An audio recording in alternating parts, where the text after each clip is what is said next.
All right, and welcome back, everyone. We are on episode 4 of AO Kylan, and as usual, we're going to start with a recap of last time.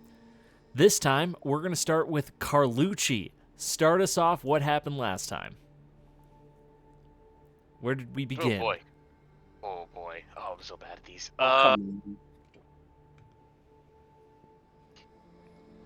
It was a pretty big event, brother. Okay. Well, where did we start though? The Oh, fly- we were fighting. You were in a combat against We what? started combat against these. Hmm. In.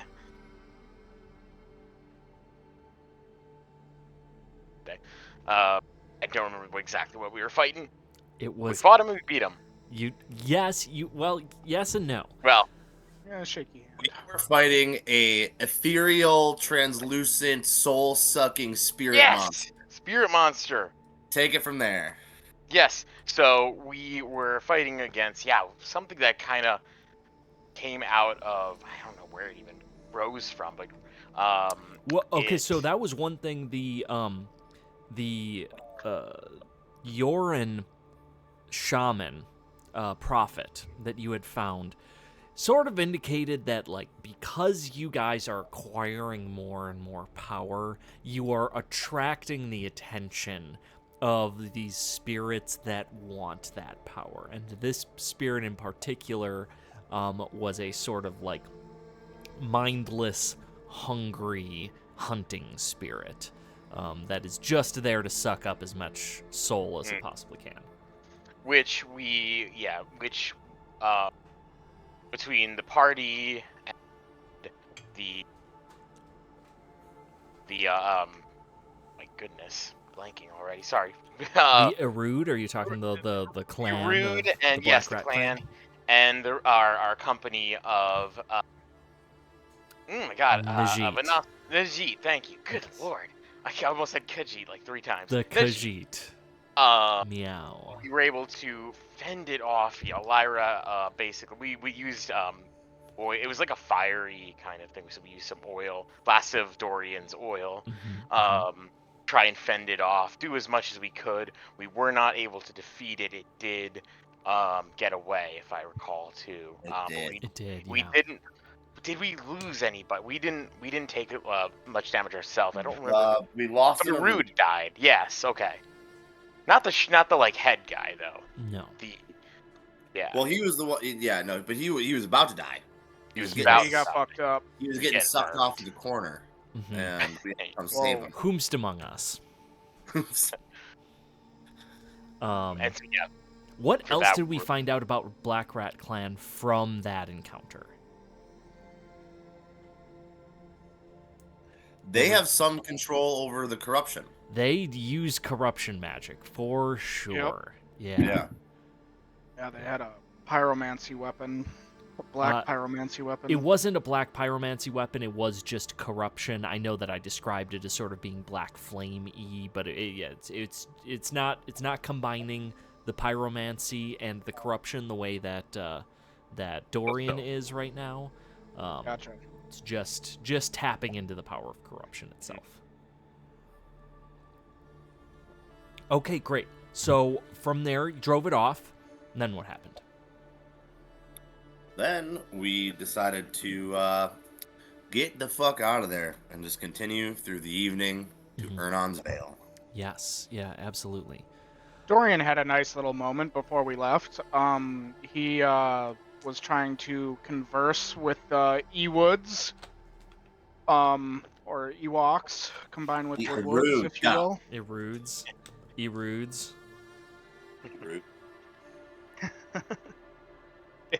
Because they had lost one of their member, the one that was like getting vampirized as you arrived was dead. And to kind of give his condolences, he offered them a small, like, trinket that he had made that was the symbol of Barulo with the symbol of Banat kind of woven inside of it. And He kind of gave a symbol of like 2 parts of the whole. Yeah, man, when we created Dorian as a character, I did not imagine that corruption magic and pyromancy magic combined was the route, but here we are. Yeah. All right. Me neither, man. We arrived at Ernon's Vale Uh-huh. and to find a striking scene of Hadra of different shapes and sizes, as well as humans in robes, Yeah. tending to gardens and living communally and treating us with a holy reverence. Yeah.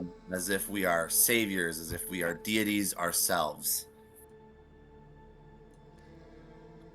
Yeah, and Stone at that point just took the opportunity to start walking among the people and spreading the word of Ishou.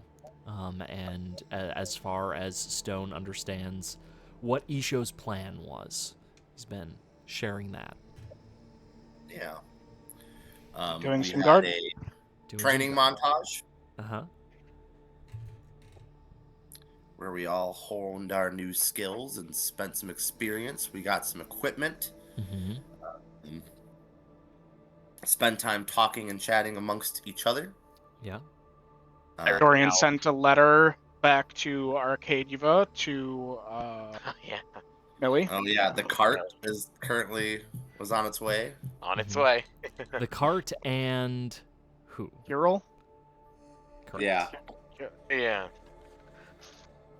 Lyra can now somewhat fight pretty well after starting to do some training, but then Anastas really training her. How to see as the Najit. They don't got eyes, so they're trying to learn the same sorts of fighting that Anastas, or at least attempting to, and so he was very gracious despite their differences. She's kind of starting to endear herself to the rest of the party, slowly but surely. Yeah. And at this point, Lyra is getting a sense for the world, the unseen world around her. But specifically, Lyra has noticed that other people's life forces seem to shine through somehow. And that seeing a person and what their life force is doing is easier than seeing inanimate objects. Right. Great.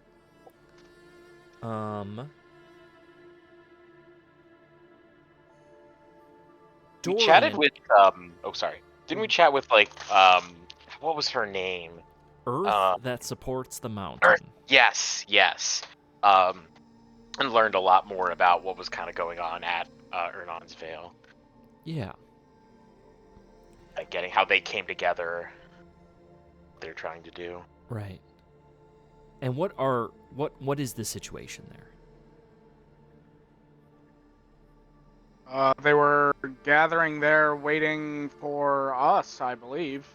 Yeah, it's there's kind of two things going on. First, there are refugees from the war, and second, there are sort of like disciples of Ishou who have heard the rumors of what's going on spread by Stone's acolytes and have come here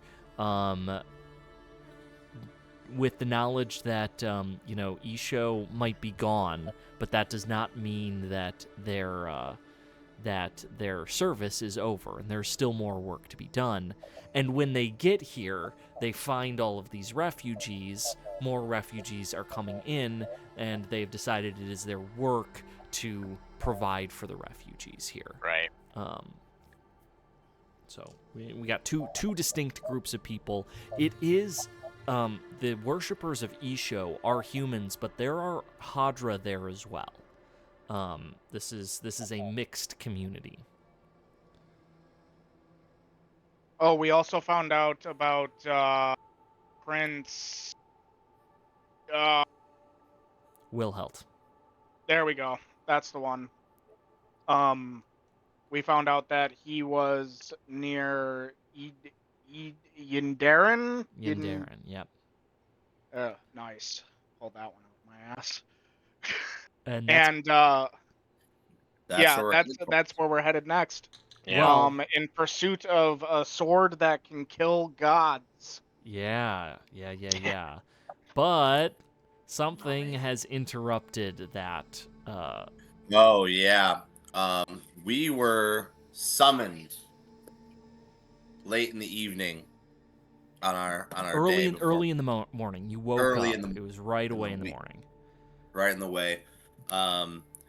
Someone had come specifically asking for Anastas and specifically asking for the Chosen of Ishou. Mm-hmm. Yeah. And Anastas rallied you all up, and it was Hadra, Yeah. Darin Hadra, Yeah. in white robes. Yeah. So there's well, let's get to it. Because that is exactly where we're gonna start. Give me 2 seconds. Autumn winds blow through the valley, rustling, rotting, many-colored leaves, chains, and Najit bone. The Hadran emissaries wear simple clothing, robes of white, but their arms and hair are festooned with jewelry. Bangles on their arms, rings, earrings, and necklaces, beads in their thick, corroded hair. They clink quietly in the breeze. Their bronze skin is almost golden in the clear morning light. Mist erodes around the corners as Tanakran's burden hefts into the air.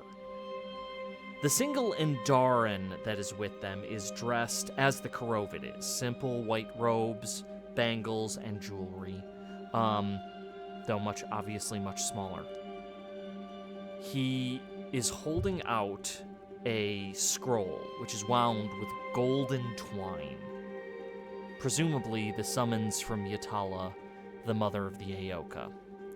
Stone is sitting some way apart.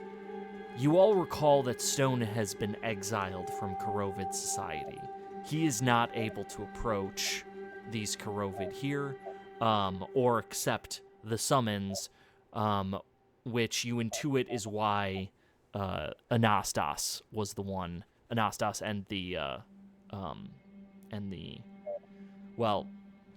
Anastas is respected a little bit more than the humans are in the Hadran world, as the Hadra have never really lost a defeat to humans, but certainly have to the Najit. This Endarin is holding out the scroll. You have been summoned by Ytalla the Mother. What do you want to do? And we are to just follow you. Or are we to seek this mother ourselves? The Indara furrows its brow and says, "You will not find the mother on your own. You must come with us if you choose to see her, if you accept the summons.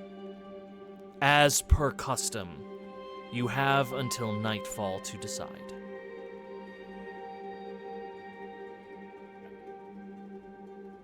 I suppose we'll take that time. We will find you here. He bows. I'll see you before the sun sets. Ooh. He has bowed to you. Do you bow back?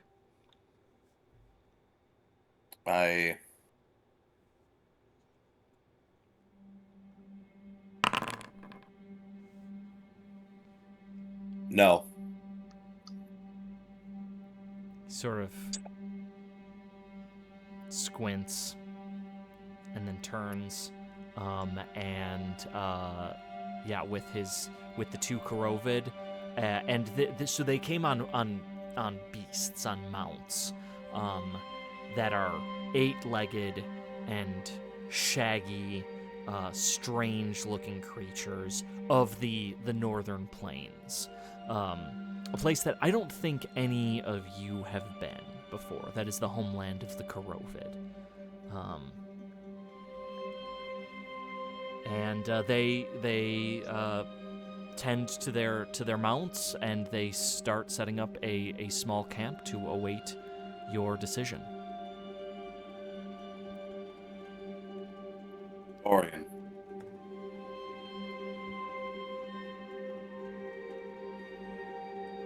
Do we know why Ytalla wanted to speak with us? That was my question for you. What can you tell me of Ytalla the Mother?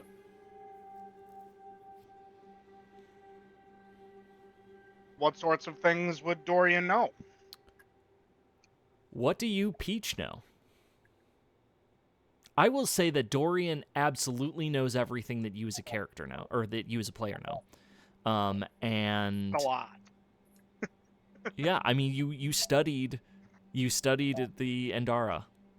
This would be part of the mythology. You thought that it was a mythology. Which side was Ytalla on? Was Ytalla on the 11 or the 7? Ytalla is a member of the 11. Oh. Yeah. And is known as the god of the mother of the Aoka. Yes.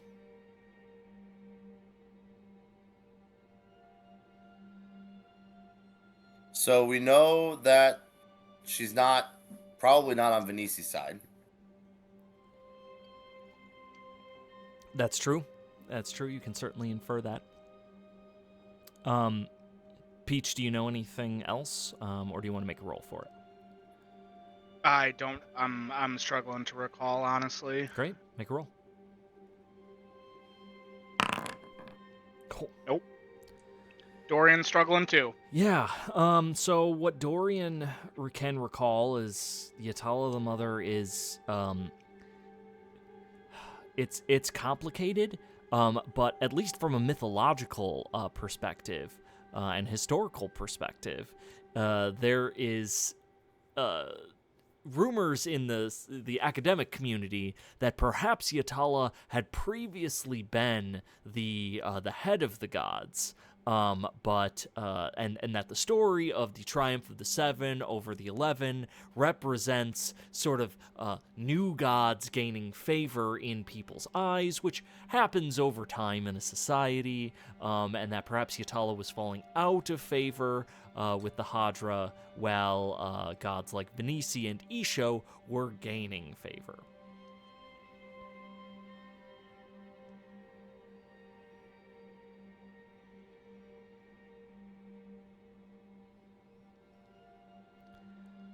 At this point, Earth that supports the mountain, she has kind of been sitting by stone, and seeing that stone is in a deep meditation, comes up to the rest of you. It is no small thing to be summoned so. What can you tell us of these emissaries? I am yet uncomfortable being approached by those of your kind that I am not familiar with. Many of them has wished us great harm. I cannot determine the motivations of these. So it always is with servants of the Mother.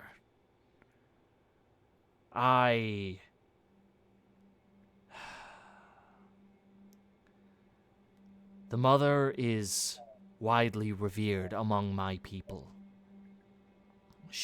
In many ways, she is the leader of all of us.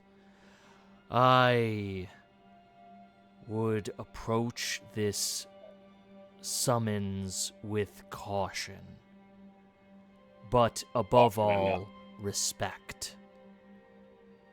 She is used to receiving respect and will not take kindly to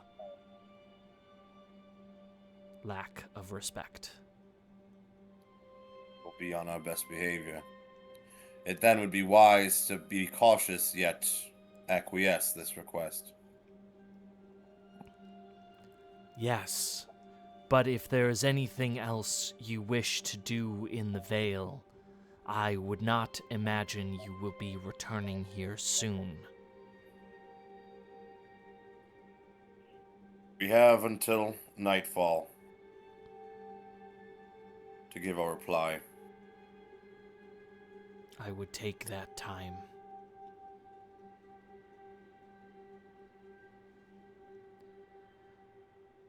There is one other thing that you should know. Hmm?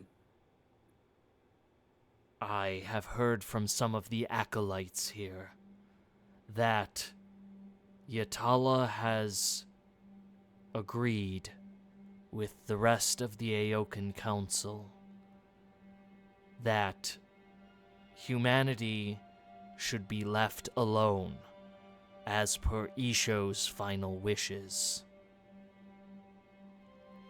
Venisi is disobeying that order. That may illuminate why she was accosted at our last meeting. I think that it does. Queenot, I believe, is the name. Queenot is ever a faithful servant of Ytalla. We were in battle with Venisi. A battle interrupted by Queenot. It appears as though Venisi had broken some great rule, some grave sin, and was to be punished for it. The word of the Aokan Council is law. It is the pact of the Aoka. So is this to say Venisi is acting on her own? It would appear so. Anastas gives a glance at Dorian. Do you think it is possible that Ytalla knows of our intentions and plans? Ooh. I am having her make a lore check right now. Give me a sec.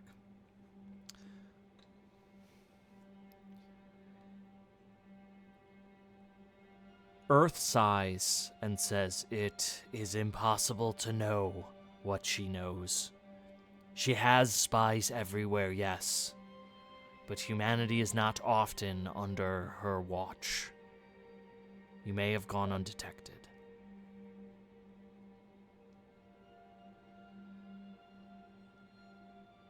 Even after creatures like what happened recently attacking us? Perhaps you are just now being detected.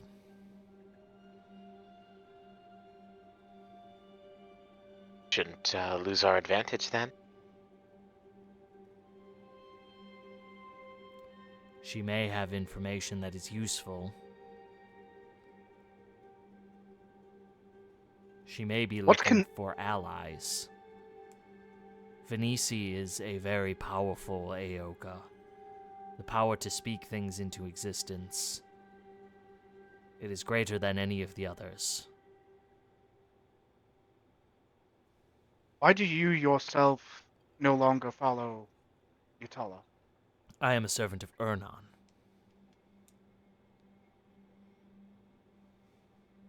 Were you once a servant of Ytalla and broke away from her to become? This is an Worshipper of interesting the- question.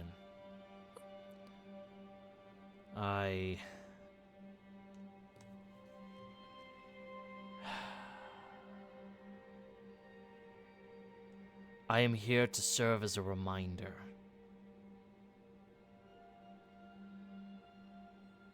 Of what happens when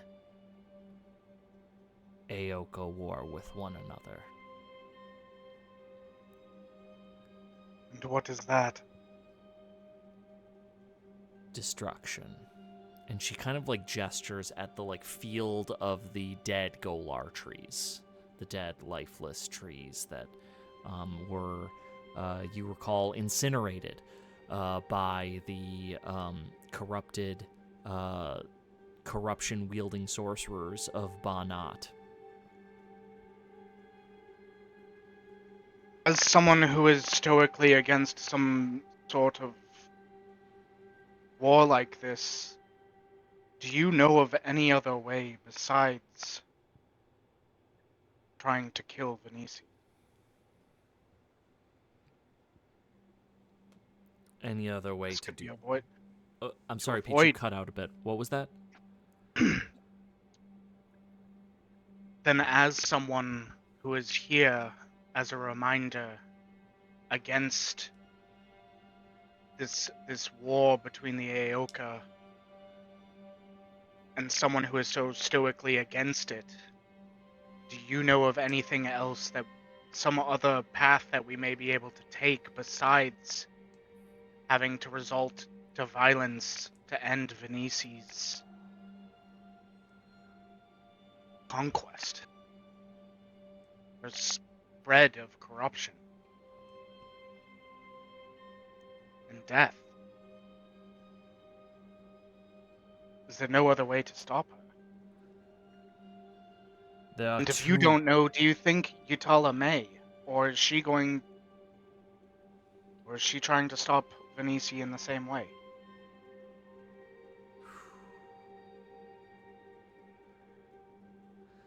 These are some of the most important questions of our time. What I know is that Ytalla cannot be trusted.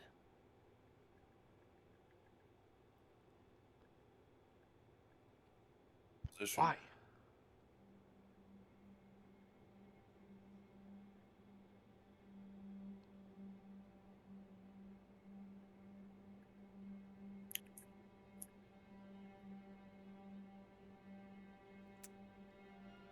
Anything else you want to ask Earth? I asked why. Oh, I'm sorry. I did not catch that. It's okay. She says. I'm gonna tell you as a player, you are getting at a, like a core,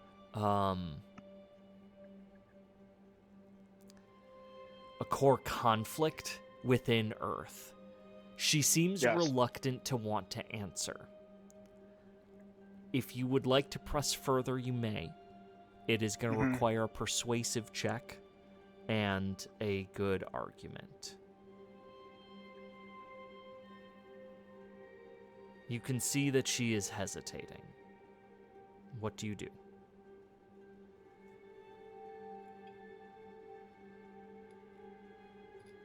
I can see that this is a sore spot for you, and I am sorry if I've brought up any poor memories. I was simply trying to get a better handle on what we're going to be walking into. That's all. Yeah, why don't you make your persuasive check? Sure. Not my best, but I will give her a shot. Nope. Stammers a lot and, Yeah. goes off on tangents of all of these historical references and... She puts one of her many hands on your shoulder and says, "It is not wise to speak ill of the mother, for her eyes and her ears are everywhere." Understood.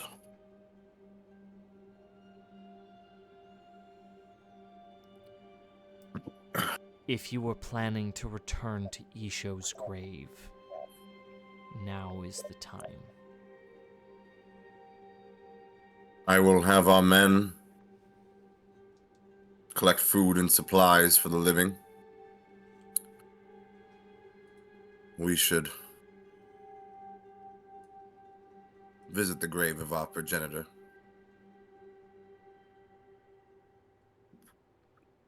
And we should acquiesce this meeting with the mother, unless you disagree. I think it is wise course of action. I was speaking to Dorian. No offense. I agree. We Well. shall be careful. Thank you very much, Earth. Lyra, do you wish today to meet a god?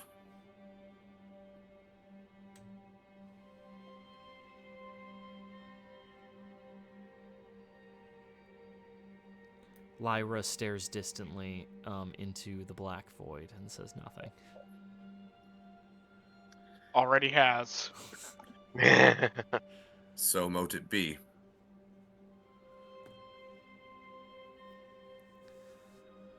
Well, let's Nastas meets with the men. Yeah? They get busy collecting some food, Mm-hmm. some healing supplies. Oh, Dorian. any signs of Kirill? Dorian, you have been watching for days now, waiting to see that bony cart appear at the top of the pass, headed into Ernon's Vale. You look again before you set off into the forest, and you see nothing. God. Patience, young one. You sent them on quite the chore. Good cause. You will need that tar. We will need more than prayers, I suppose, but let us go visit the Grave of Ishou together. Lyra will also So- put a hand on Dorian's shoulder and say, if she's as kind as it sounds like she is, you'll hear back. Oh, Millie is not the concern, dear Lyra. No. It's my mother that's the problem. That I cannot help you with. All right. What does this sound like? Oh, no, definitely not. You head into the ancient Golar forest that spans most of the valley. And as you walk, you are reminded of the last time that you were here. What happened the last time that we were in Ernon's Vale? So give us a quick recap. Approached the shrine of Ishou to find his sister grieving. Yeah. And then what happened? Gave us a promise of death. Uh-huh. Said she would not defile the grave of Ishou. And shortly thereafter, we were bestowed with our pieces of soul. Yeah, the humans, Dorian in particular, going through quite an ordeal to reach that state. An ordeal that Dorian almost did not survive. Oh, yeah. You got set on fire. Yeah. Yeah. Alexander's not here, but Anastas, you recall the last time you were in this forest, you fought off a faceless creature, a spirit that was haunting Alexander. And oh, yeah. you remember also that these woods are just filled with spirits. There were spirits that were reenacting a battle between the servants of Ernon and Banat when this forest was burned. And you saw things flitting in and out of existence all over the place. This time, when you walk through the woods, it is a different experience. You don't see the spirits that you had last time. But what you do see poking out from trees and moss and leaves and dirt on the ground all over the place are hundreds of blinking eyes. They seem to watch you as you enter the wood. You pass down the path towards the Grave of Ishou.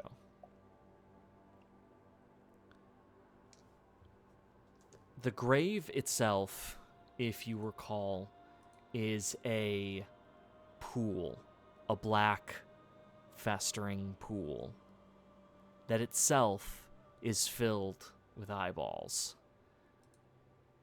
Eey.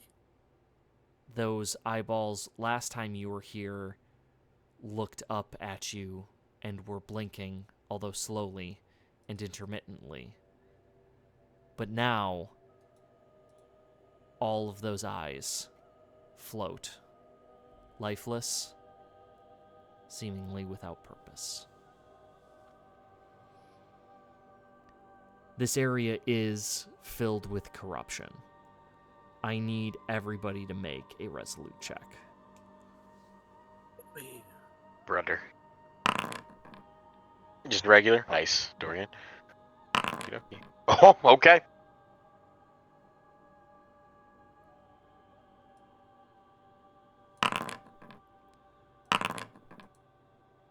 Oof. All right. Nice. Nice. Good job, everyone. You all managed to avoid the 5 temporary corruption Holy hell. Jeez. that is Oh. emanating from this black pool. We need to go. We need to. Do we feel like some kind of intruding force when this happens? As you approach the pool, you feel the hairs on your bony body like stand on end. You feel like something in the air, like a prickling, something that indicates to you that there is corruption here, and in huge amounts. It's trying to worm its way in from the air, and everything that you look at is covered in eyes. It's not the sort of place that you want to spend a lot of time, but you do have some time if you wanted to do something.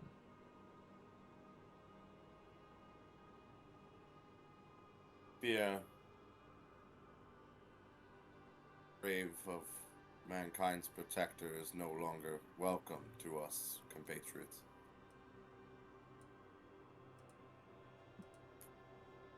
We should not tarry long. No.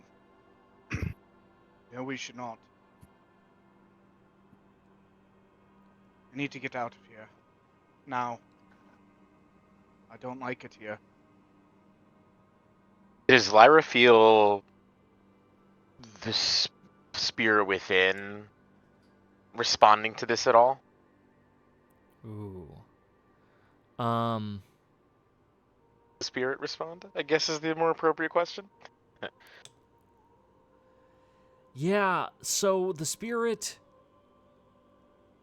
recognizes that this is going to be a place of high corruption, and that is just the nature of a dead god. I think the spirit is curious.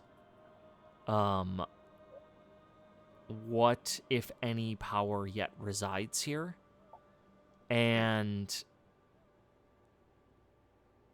I mean, you did come for a reason. Do you think that you're going to find anything here or not, I guess, is the question. Can the spirit disembark to explore? Ooh. Sure. You have a... I think that there's a cost to doing that, if I'm remembering correctly. Yeah, let me pull it up again.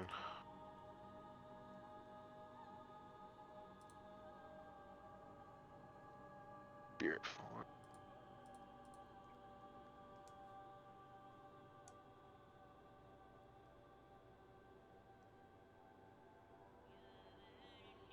I don't know if it's on the sheet or not. Uh-huh. Yeah, it's possess. You can change hosts, moving from one creature to another. So you'd be giving Lyra complete control of her body again.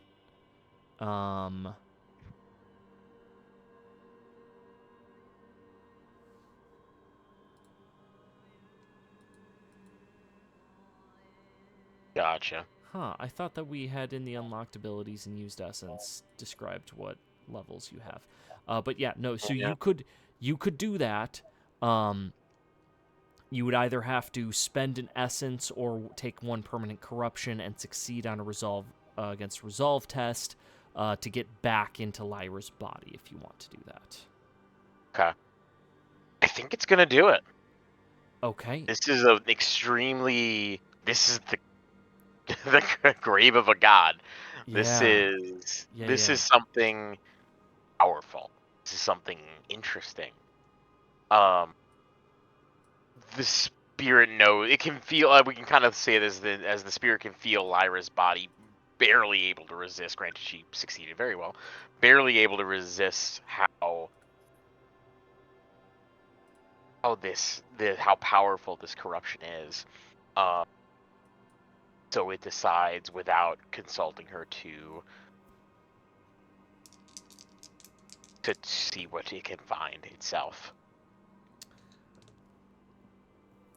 Lyra sort of lets out a gasp next to Dorian and Anastas. She sort of grabs herself, says, "Suddenly I feel very, very cold. We should... I agree with Dorian. I think we should not be here." Orion takes a moment and is kind of staring down towards this pool. Does this seem like the source of the corruption, the pool itself? Yeah. There's something stirring inside of Dorian as he stares down into that. A hunger to cleanse it in fire. Oh. And he's staring down at it. And in both of his hands, the wrapping that he kind of has around it begins to go up in smoke. And he lifts his hands up. Dorian. I cast Brimstone Cascade into it. Oh, fuck. Ooh. Okay, I'm gonna have Lyra you and Anathas are leaving. Spirit's gonna watch. Check this shit out. I actually, low-key, for serious, as soon as Dorian does this, Anastas scoops up Lyra and dives as far as they can. Yeah, for real. Okay, so I want a quick check from Anastas. I want a resolute check from Dorian, for that spell casting. What does the spirit want to be doing right now? Just watching? Intervening? Well, if Dory, it was about to go explore itself, but now it's gonna watch this shit. Just, yeah, grab the popcorn. Okay. Yeah, this is interesting. Uh-huh. At least for now. If he senses it's gonna be a problem. Oh, no! This is bad for everybody. Oh, that's not good. Okay. So, the first thing that happens is as the Brimstone Cascade connects with this oily, black corruption substance, it ignites like gasoline. It throws Dorian back. So Dorian, deal your Brimstone Cascade damage. That is going to be to yourself. Anastas, you are going to take half of this damage. Oh, I didn't roll damage because I missed. do you want me to just roll Yeah, a just- d12? Yeah, exactly. Okay, I'm dead. Okay. All right. All right. So Dorian, you have -6 out of 10. -6 out Oh, of sorry, 10. -4. I was at 6. I take 5. How were you at 6? That's as much as I was able to heal. Didn't we like have a full I break? took 2 weeks. Oh Of yeah, 2 yeah, weeks? yeah. You should have Okay, been at fine. then full. I'm But- at 0. But Sorry. you should still be at Excuse 0. me. You're still dead, but you're not You're at still dead. -6. Just mostly dead. Okay. Bro, uh, you know how long it's been since I made it approximately 20 game time minutes at full health. Record. That's same for me. killing it, y'all. And by it I mean Dorian. All right, so this is now also triggering one of our new rules, which is injuries. When you take more than your threshold in a single point of damage, you are knocked prone and unconscious, and also you're gonna take some attribute damage. Give me just a second to pull up those rules. Sorry, Okay. guys. Probably shouldn't have done it. It's Uh, okay. How We many were just- attributes we got? just We got laughing. 8 attributes. Only because it went badly. If it went well, we'd all be like, that was an awesome idea. Great Yeah. idea, bro. Oh dear. I felt with the whole Elder Spirits thing, it kind of made sense. If there was Yeah. ever a spot that Dorian would feel this hunger to cleanse something in fire, this feels like No, the place. you did it. You did it. You did what you needed to do, brother. I'm not mad about it. I played my Dorian, character.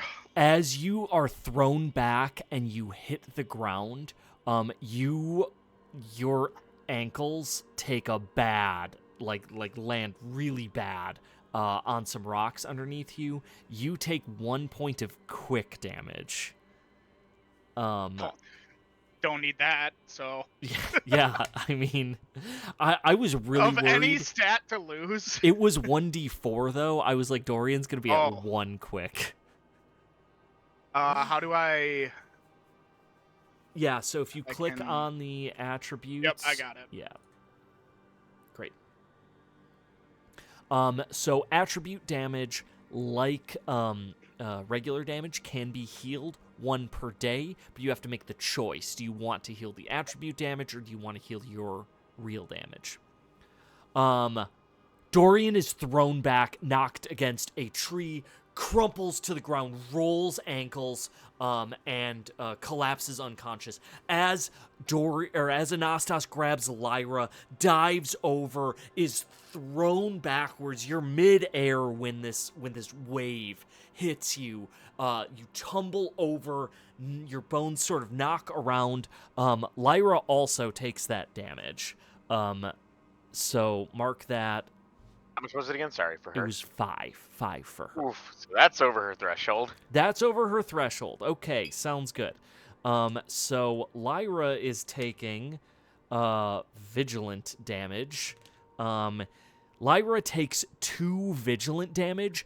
The like concussive sound, and you knocking your head against the tree, your ears are just like there's ringing Oh. in them. Don't need those now.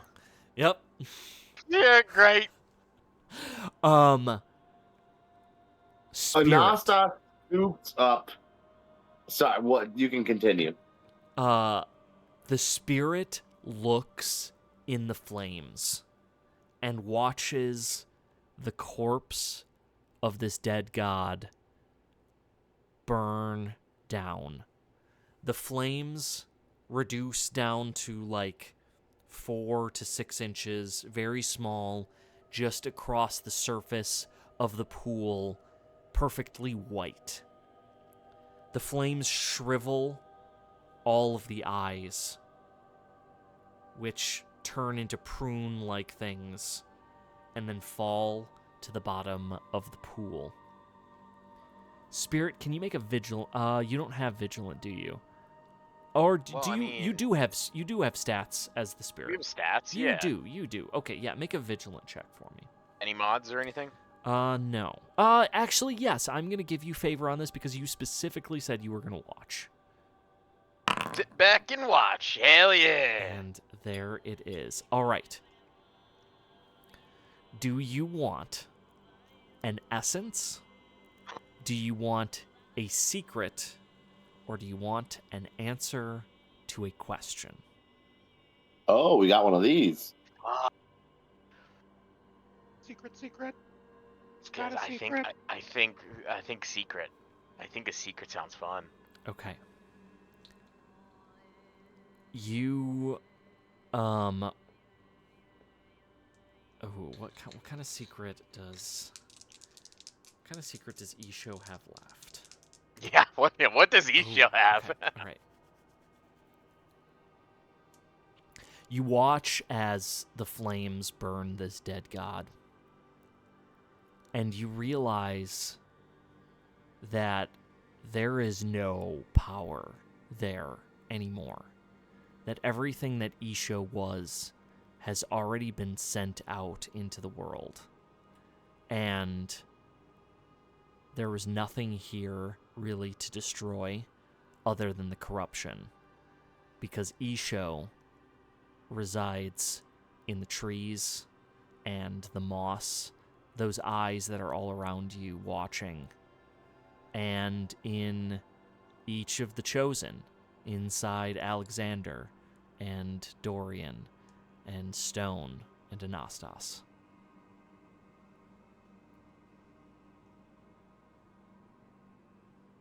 Well, Anastas is going to scoop up the two limp bodies on the ground and just run back to Ernon's Vale. Yeah. And the spirit will follow. Lyra is not limp. She after just a few seconds comes back to consciousness in a way that Dorian does not. Can in this stage while she is, kind of in between consciousness, can the spirit get back in? Yes. In order to get back in, though, you have to spend an essence or take a corruption, and then a permanent corruption, and succeed on a vigilant versus vigilant check. However, I do think that Lyra at this point trusts you and is comforted by your presence more than abhors it. So I think that she would give you favor on that check. Okay. Plus, also she's been wounded too. I would say too. Yeah, certainly. So much her essence did resolute I- is a 9, so you'll have a +1 on this, and yours is plus a 1 in 13. favor. Yeah. So this would be very odd that you would not succeed this. What but- check? What check am I doing? This one? Sorry. Oh, it's resolute. Resolute. Resolute Okay. +1. Plus 1 with favor. Let's see. There we go. Barely, but there we go. Yeah. And then, so you said, what was it again? It was either lose an essence or take one permanent corruption. how much essence did the spirit have? I don't see it on here. It should be on the other page.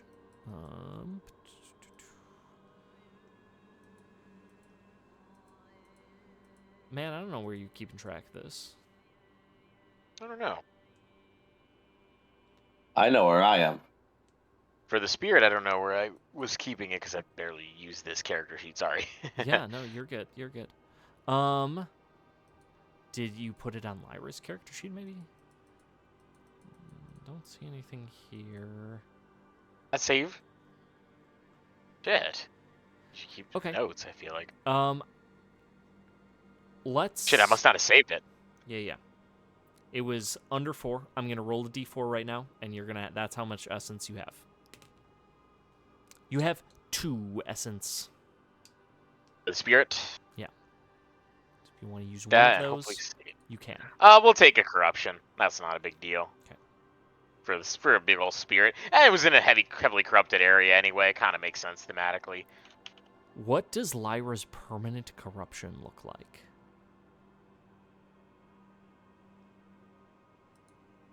It's on Lyra. Well, the spirit is the one that has the permanent corruption, but it transfers to Lyra as soon as he gets in. Gotcha. Ooh, what would be a good one for her?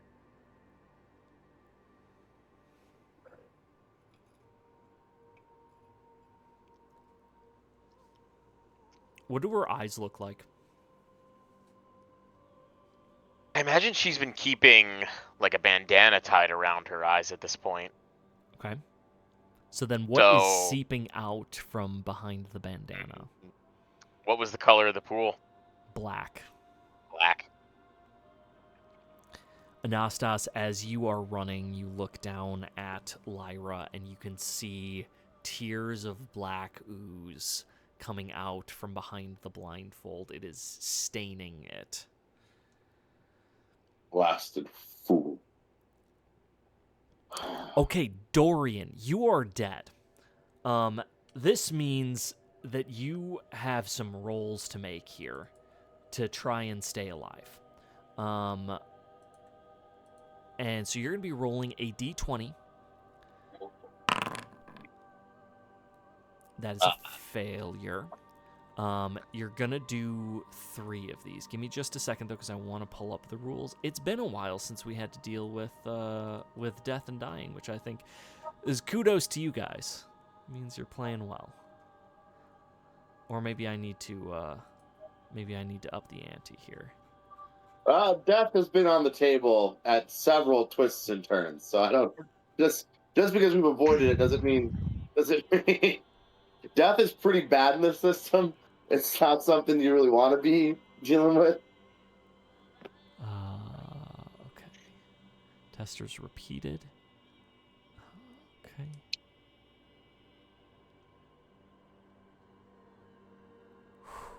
All right. So, basically, this death test is going to be repeated. You're going to do this 3 times until Anastas can get you back to Earth that supports the mountain, or somebody can use the Medicus ability or mystical healing to bring you up.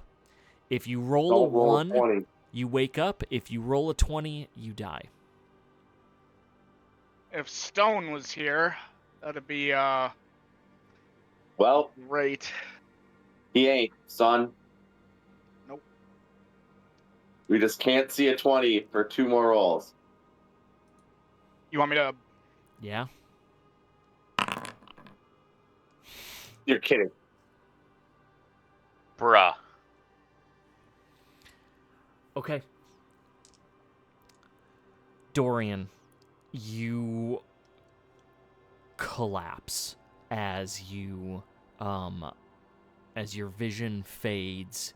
You feel pain erupt all across your front. You're covered in scars and burns.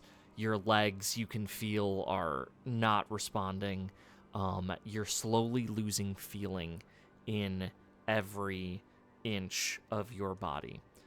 But you do feel your soul re-injuvenated by your having satisfied the hunger, Dorian's hunger, or rather, this primordial spirit's hunger. So you gain. So you can choose what you want to do with that essence, or if you want to clear permanent corruption. What was your plan? Well, now it's to not die, Yes. preferably. Can I? Wait, I had an essence on me before I did this. Yes, you sure did. And Can I when you use satisfy that your... essence? Go ahead. Can I use that essence to negate this crit fail? Generally not after the fact, no. generally not after the fact. That would have had to have been a thing that you did prior to doing the roll. So, I will take the essence. That's what I was planning on excellent. doing to answer your question. So you now have 2 essence total? Yes. Okay.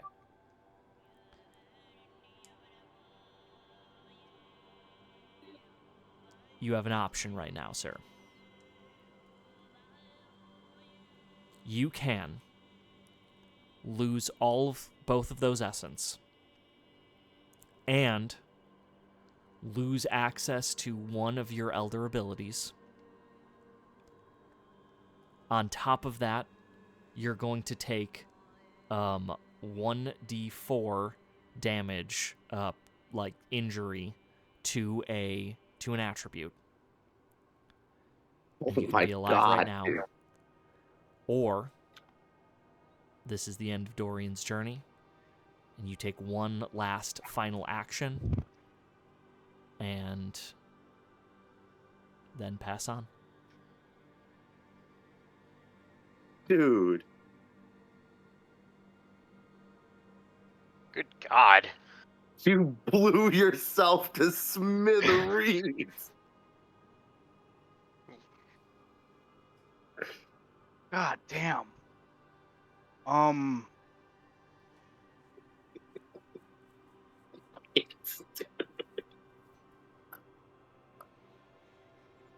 leaves for 5 seconds.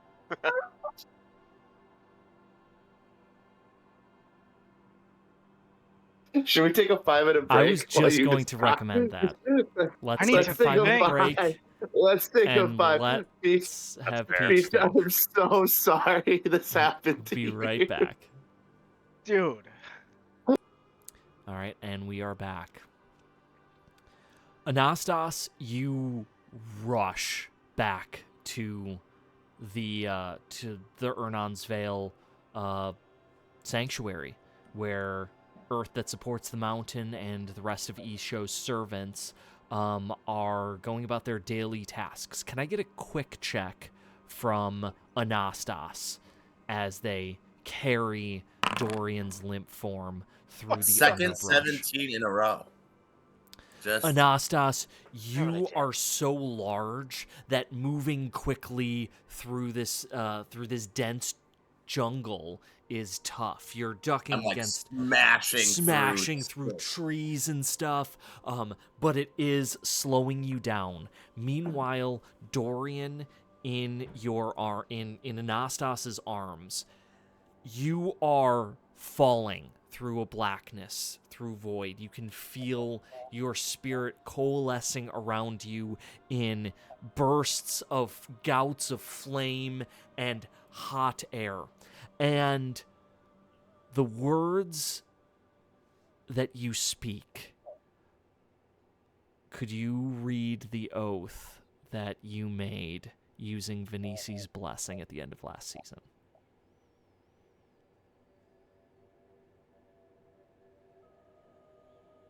I, Dorian Caldwell, swear to cleanse this world of corruption. You feel a satisfaction in that utterance, in that prophecy, as a portion of it is resolved. You are doing the work of fate. You are cleansing Aokailan of corruption. But there is more corruption yet to cleanse. Your task is not yet done.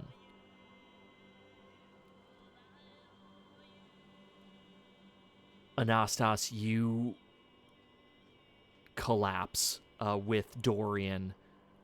What do you do when you enter the village?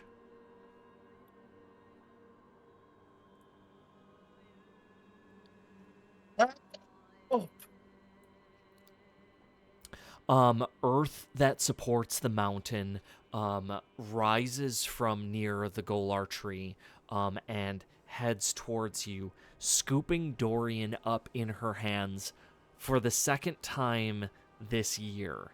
It was just a couple months ago that she tended to Dorian for weeks and weeks.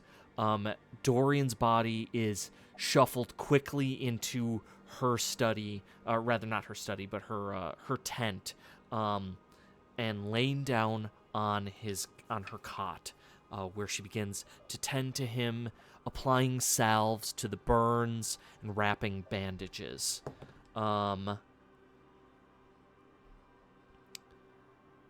She whispers songs to you. She is a songkeeper, like Stone. But she does not know the song of healing at this critical time. Dorian, first off, you are going to take a permanent injury to your quick. That is not going away. The burns that cover your legs make movement even harder than it had been. You are going to be moving very slowly. On top of that, both of your essence are now gone.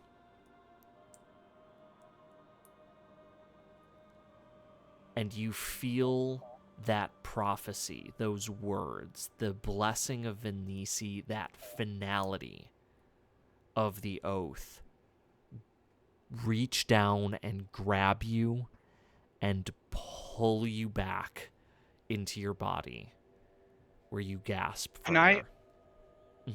Can I actually play around with this for a second? Yeah, sure. While Dorian is falling, that oath comes to his own mind, and those sputtering gouts of flame as he's falling that he sees, they're dwindling down to barely more than candle flickers. And he seizes onto one when he hears that prophecy going through his head. And he builds it. He pours every ounce of essence that he has left in him into this. And he aims it down. And when he hears the song of Earth calling out to him, he rages. And it erupts. Two massive, like, jet flames underneath him to go rocketing up towards that song.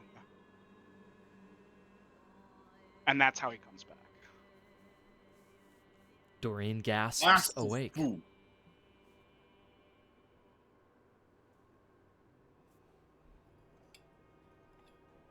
We've got to quit meeting like this, Earth. Shh, you should be quiet. You don't want Anastas to hear you.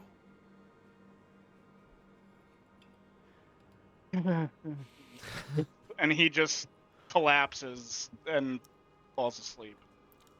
Excellent.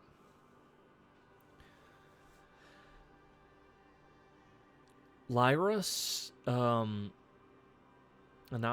Does this mean I'm going to the meeting with Ytalla by myself?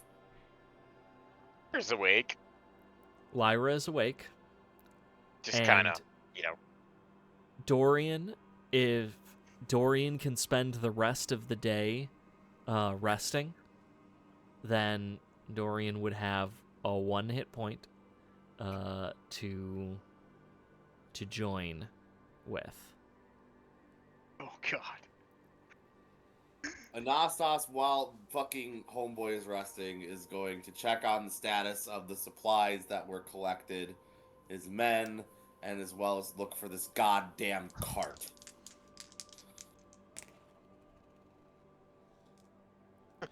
Damn. All right. Let's switch our gears here back to. Should've never went. I didn't even want to. I didn't even want to go. I didn't even want to go to the grave. Everybody else pressured me. And the spirit will also be telling Ira what it learned through whispers. Yeah, okay. Let's start with Anastas. Anastas, you go to check in with your Najit. Constantine bows to you, genuflects, and says, my lord, that we were able to get supplies for many. Not as many as I would have liked, but it will be sufficient. Good. Good work. You've done well. There remains no sign from the south. From our little courier. Yes. It has been too long, Anastas. They should be back.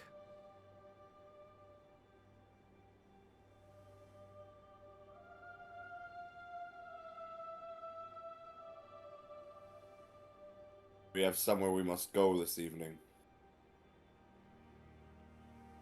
And it's possible we do not return. What do you mean it is possible you will not return? We are to meet a god this evening, young Constantine.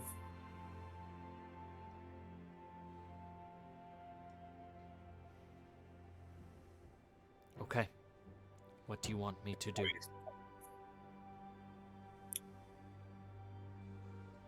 If for some reason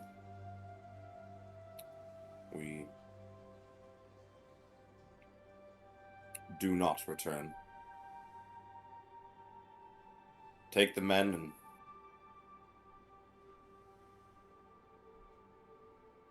head towards the Black Legion. Take back Karstop by any means possible. And continue your work. I will do it. But, though we prepare, that is not the plan. I'm glad to Just hear that. You see, like, Constantine, like, clearly, like, super relieved. Like, okay. Like, mentally preparing himself for something.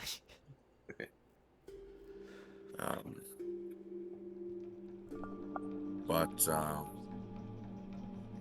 myself, Dorian, and Lyra head once more into the Lion's Maw.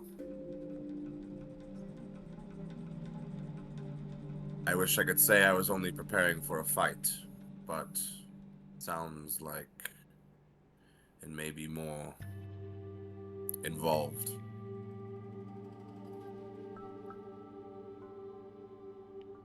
Is there anything you need from me before you go? Ooh, Shouldn't I come with you? Are we? You made a mention earlier that, like, should we prepare to not come back to Ernonsville after going to meet with these people? That is what Earth believes. I'm gonna say as a DM, as a GM, that's not necessarily true. That was a mark of her pessimism. Ah. Yeah. So we're not at the point of no return just yet. No. The dialogue box has not appeared to say this is the point of no return. Got it. Constantine does Najit Thurgi. Yeah. Yeah, I am in need of a prayer. Yes, of course. And that is okay, so he's gonna consume a black sap, and then that's 1d6 healing. Listen, man. Your character. I don't have the sheet in front of me, Yeah, brother. yeah. Roll the d6. Okay. What the my computer. Okay. Let's see that 6, baby. Let's see that 6. Oh, perfect. That is exactly as much as you had lost, isn't it?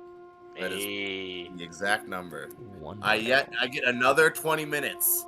I get another 20 minutes, baby. Oh man. Great. All right. All right. I don't think there's anything Anastas needs to do in the Vale until we collect Dorian.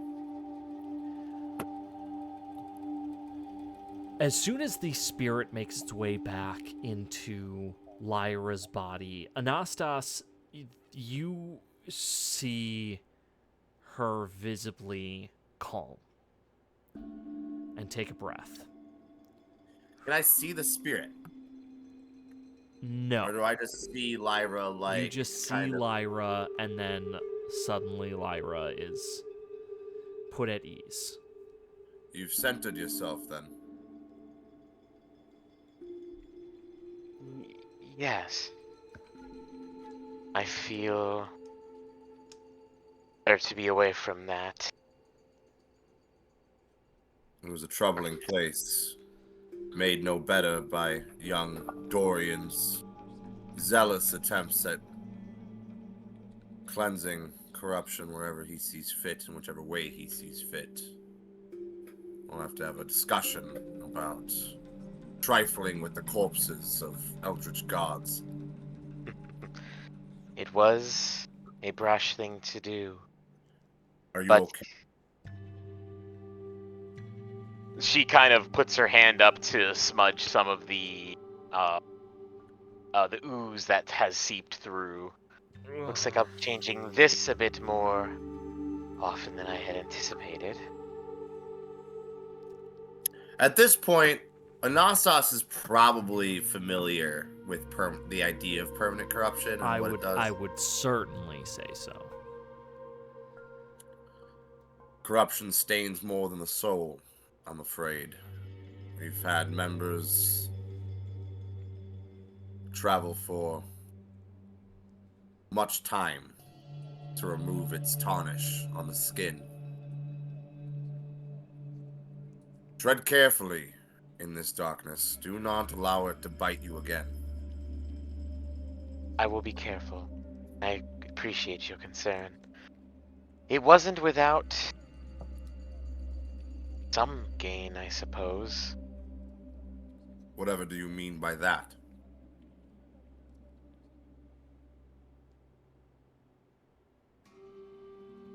Hard to explain, but Ishou's no longer there. It's just a pool, darkness of corruption. Nothing more.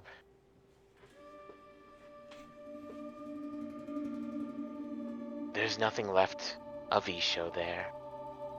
But he's still... Oh, it sounds so corny, but... And she kind of like points at him, points to herself. He's all around us, if you can believe that. I carry a piece of the old god within my soul. It stands to reason that those pieces are scattered elsewhere. The grave should be left alone. It is not befitting of like Ishou. I fear anyone else travels to that vale will have a much worse time than we. We should let Earth know. A corpse should be left well alone, as the old saying goes. Agreed. Wish I had listened to that a long time ago. Don, are you here?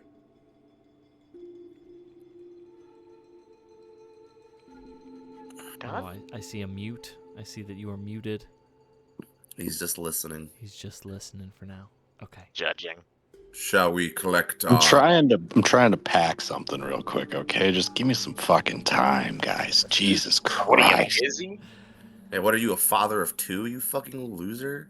Get it together. As I sit on my deck and pack my fucking oneie. Hell yeah, brother. All right. Stone, you are meditating in Ernan's Vale. The fuck I am. Fuck I am.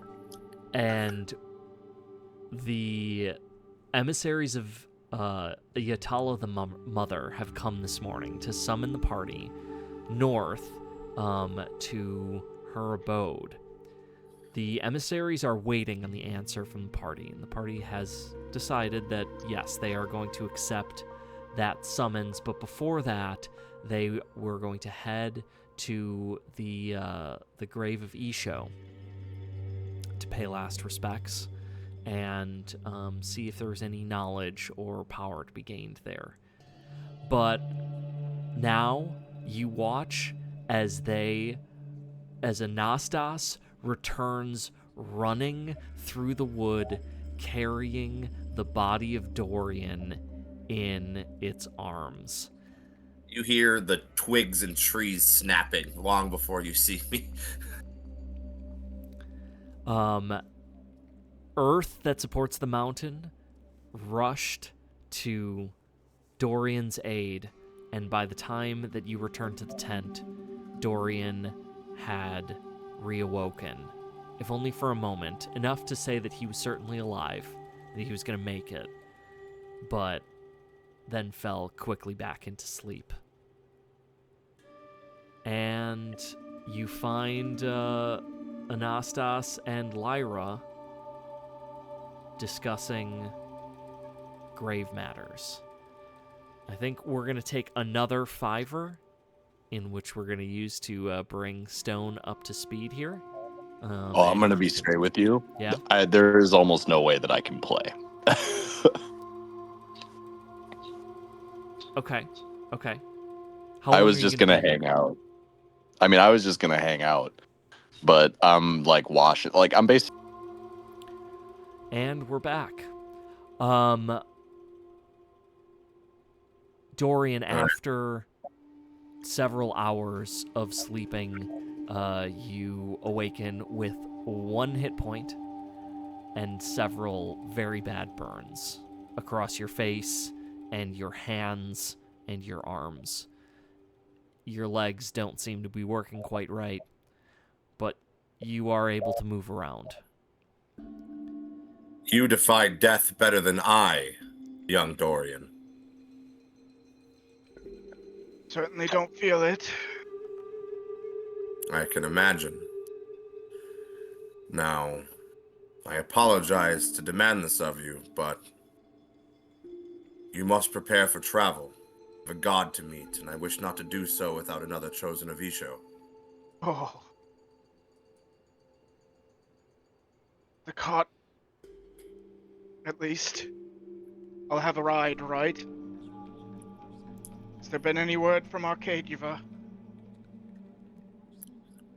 Although this may have been impossible to predict, we have not gotten word from our couriers. And we are short a soldier.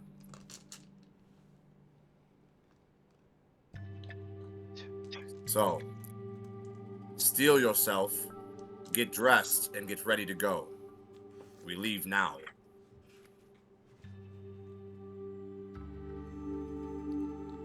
All right. Dorian gets up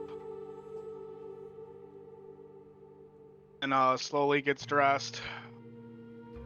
Under his breath, just says, "God, what a dick."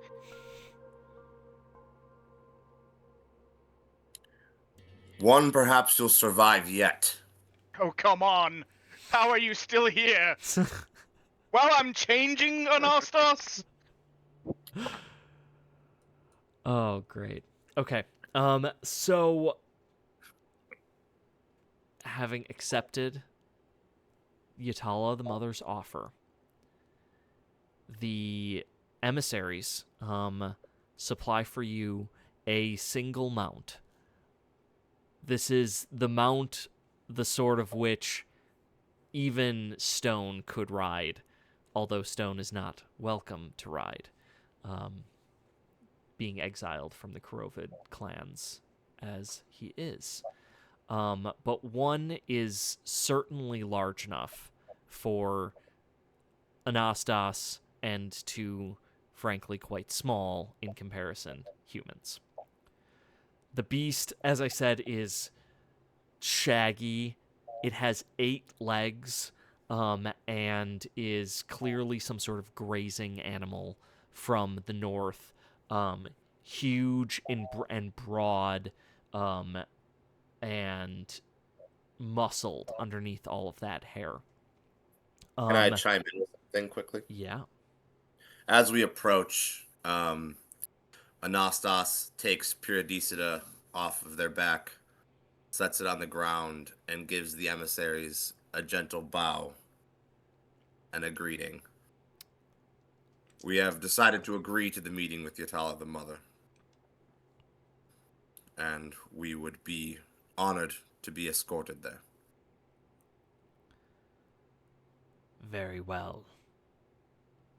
The Indaran one, who is the only one who has spoken so far, growls. Does anyone have a particularly high... what's the skill I'm thinking of right now? Vigilant? We're all in, I think the highest in the party was Alexander with 11. Everyone else has 10. Got it. Okay. The dump stat. It's the dump stat for this group of people, apparently. Well, It's kind of just I the also average. have 5 accurate, 5 cunning, and 5 discreet, so let's be... Yeah. Let's be super for real right now. 4 quick, 9 accurate, 8 persuasive. So It was our average dump then. yeah, It was sort of just like kind of always I don't the wanna one go that too you were far into okay this, being but- second worst. Yeah.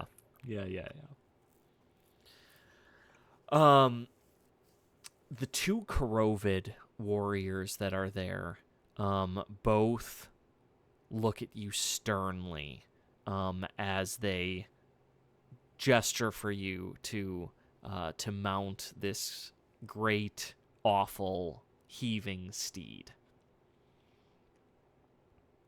When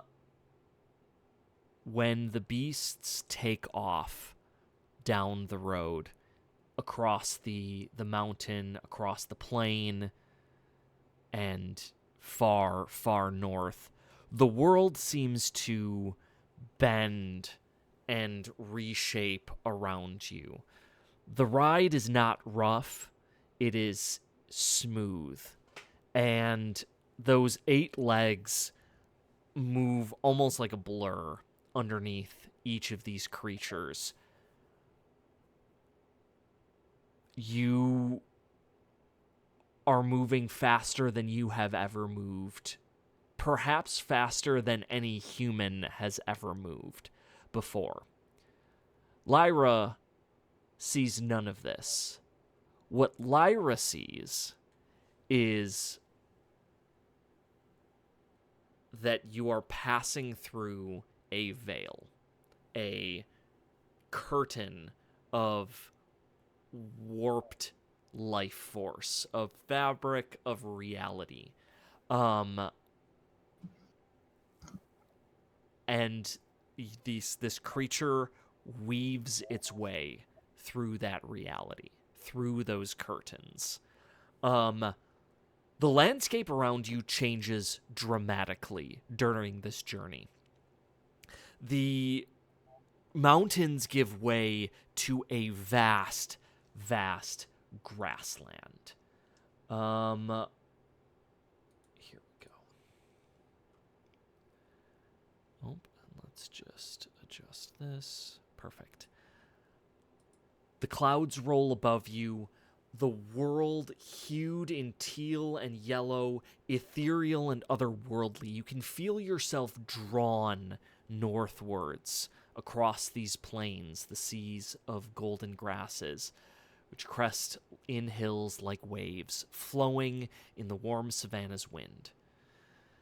It gets dark. As I said, it was evening when you accepted this invitation, and as you head northwards, that evening seems to warp into a beautiful dusk, halfway between light and darkness. In fact, to the west, you see light, and to the east, it is like night. And the night and the day sort of collide above you, warping against the clouds. The creatures travel for what seems like hours and minutes at the same time, before stopping at a hill. And on top of the hill are, I don't want to call them tents, but they're like sort of semi-permanent buildings, small and squat. I say small and squat because they're single story, but these are designed for Korovid, so they are huge. They tower above you as you get close, 20 feet into the air.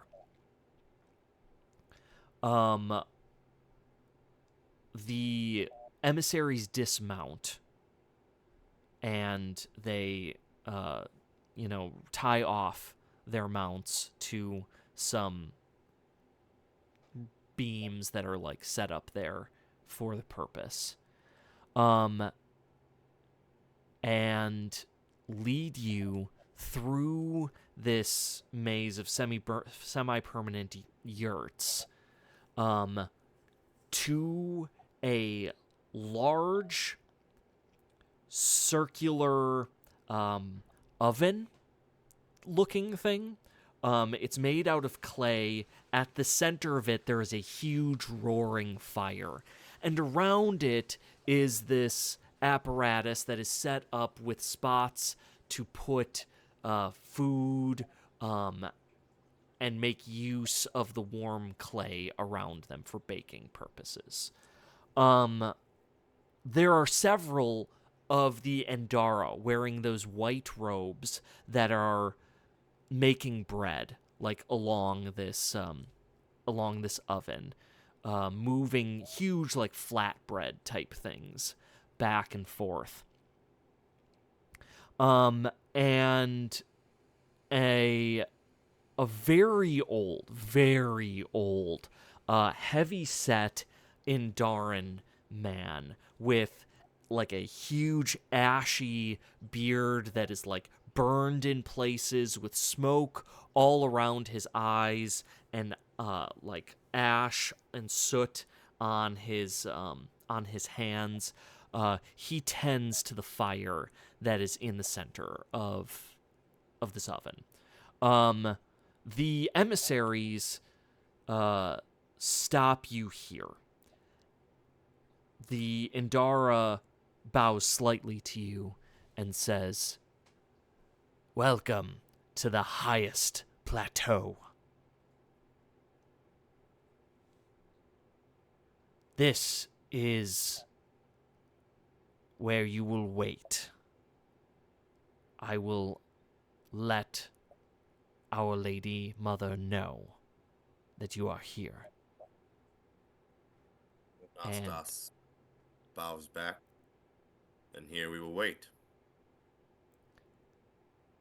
He bows to you, or he completes his bow, and then heads up towards sort of like the central yurt, which is larger and a little bit more elaborate than the ones around it. Let's get... Where's our music at? Everyone survived the travel.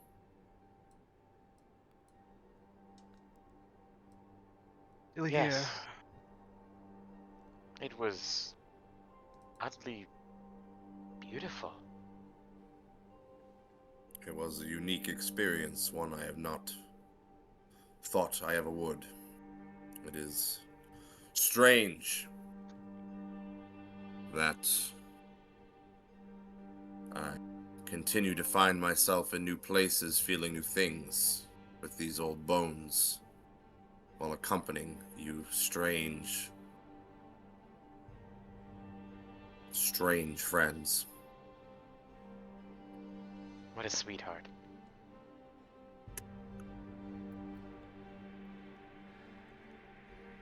One thing that you all have felt since you have stepped inside the village is a deep sinking in your soul. It is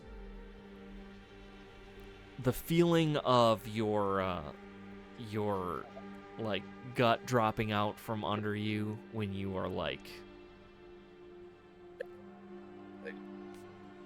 yeah, when you're like sick to your stomach. Oh, sick. Yeah. There is power all around you. This is, if you can imagine, power being like gravity, that you are as close to a black hole as you can get right now. And your soul is not chill with it.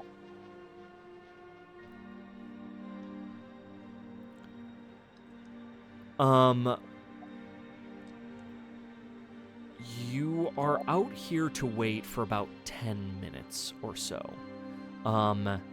The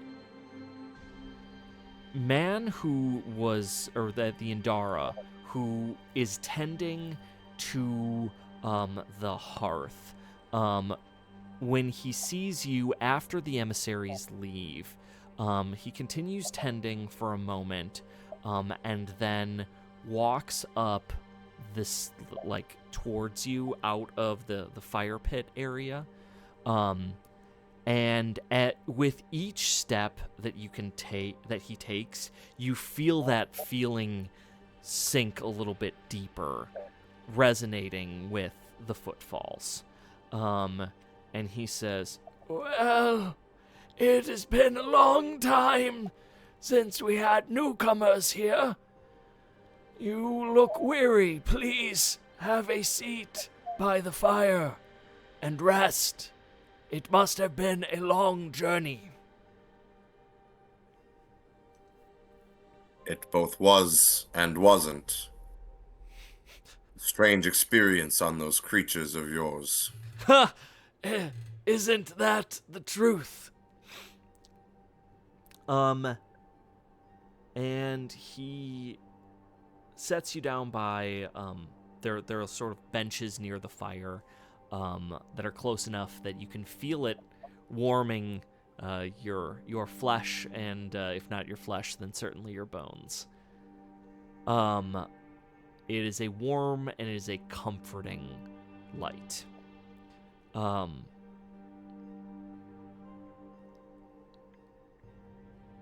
So who are these that grace my fire?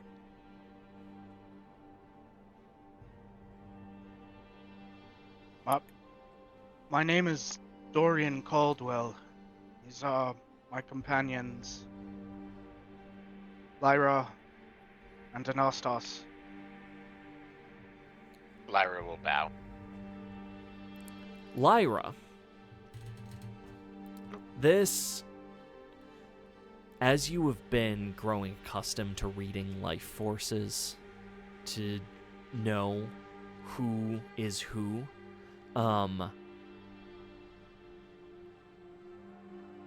you have gotten good at seeing the differences in the different shadows that people cast, that their life forces cast. When you look at this man, it is like a golden fire, that his entire spirit is made out of golden, undulating flames, like warm and comforting. I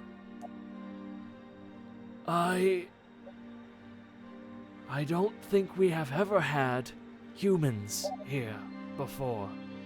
I am honored to meet one of Ishou's folk. You've had my ilk, though. Yes. Just once. It is a day I do not wish to remember.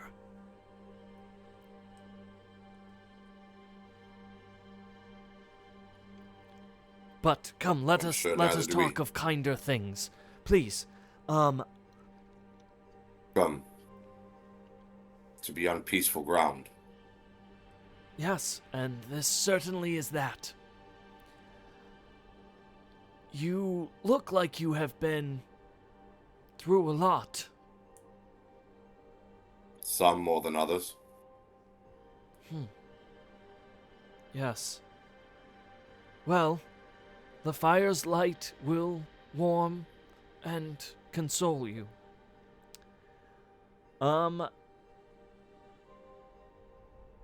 Can everybody that is sitting at the fire make for me a vigilant check? Can I make I'm a sorry, quick not a note? vigilant check, a resolute check. I was actually going to mention, I'm still cool with doing this. Wow. Dorian, for the first time since he's wielded fire, after this circumstance he's been through, is actually kind of starting to keep his distance from a fire. He's kind of sitting towards the edge of the log. Not that he's like mistrusting of this one, but mistrusting of like all fire. Like he's kind of jumpy just seeing like a torch that someone is carrying or something like that after going through this. Yeah.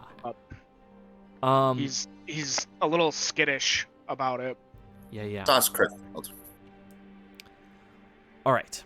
So, for those of you who did not fail, you get some healing. Nice. Don't worry, Anastas. I'm not going to make you take damage for not healing. But Anastas should be at full HP anyways, right? Yeah, I do. Well, this is a good opportunity. What does old Pavel have to say? Oh, that is a good question. Oh, shit. Oh, no. Not here. Oh, yeah. Oh, Not with here. Not with the guy that just mentioned how it was a bad memory around Najit before. Oh God. Okay. All right. I've been thrown off track here. Okay, here we go. So, you can, with your success, remove 1 permanent corruption, heal 1d6 HP, or remove 1 negative condition from your character. So if you have a permanent or if you have an injury or something, you could do that. Dorian, you cannot do your permanent injury. That is permanent. But permanent Well, corruption actually, is a you know no-go. what? If there is a one place in the world where this could get fixed, that should be right here. If you want to get rid of that permanent injury, you could do that. I will take the 2 hit points. Okay. Did you say permanent corruption? Is not 1 permanent corruption is an option. Yes. Ooh, then I will just fucking call it even.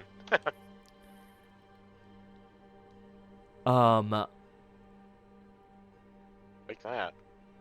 So Lyra, the blackness stops weeping out from underneath the bandage. The bandage you have is still very much soiled, but it is no longer dripping against your face. Lyra will kind of put her hands up to feel, kind of noticing that big of a difference, and look back at this presence. And it's interesting now that you kind of had said it and you think about it, it's like Lyra was essentially blinded by brightness of fire that she, something so intense. And now in this presence, she feels healed by one. I think she kind of looks at him with renewed awe. while maybe a little more scared than I had initially put it in after having seen him, maybe becoming a little bit more at ease. Does she Feel a little say bit anything? No, I don't think so. Okay. But her expressions, I think, give more away. Sure.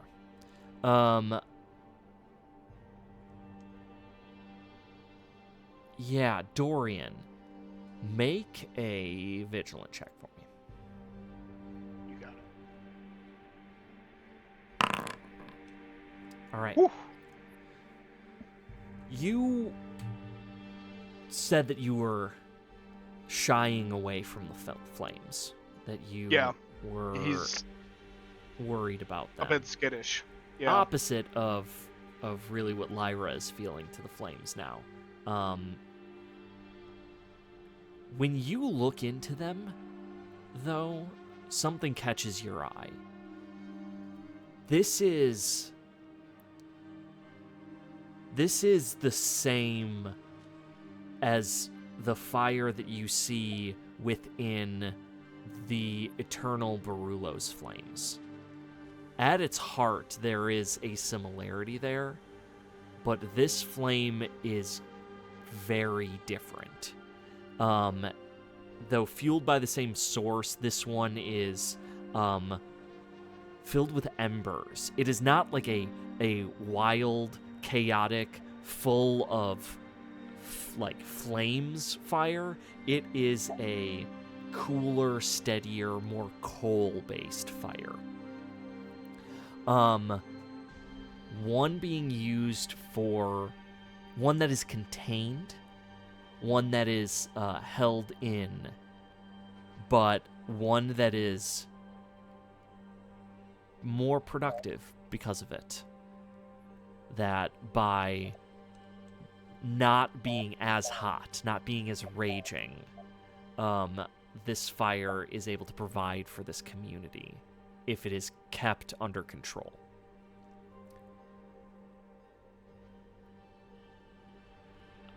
Can you tell me about this flame? That is a very big question.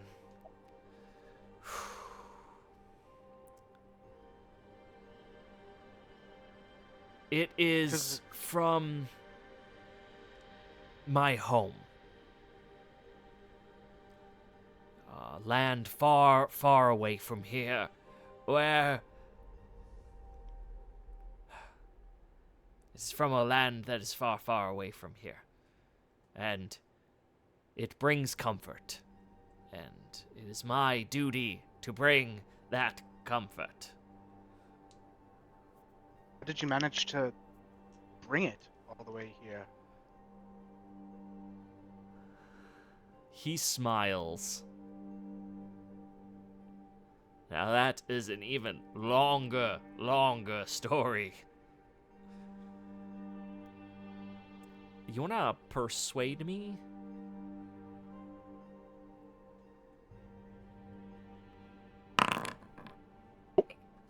He does not.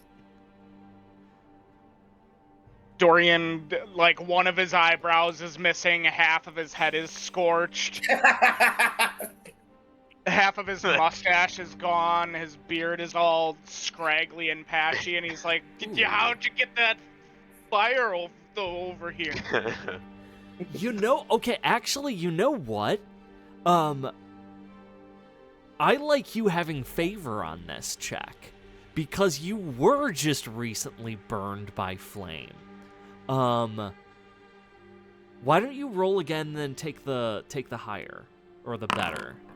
Oh my god! Oh, for fuck's sake! Third 20 of the day, baby. Jesus, you guys! Third crit fail of the day. Okay. So what Dorian does, is Burn himself again. so Dorian, Peach, you had said Dorian is feeling like apprehensive and scared right now? Yeah. Okay.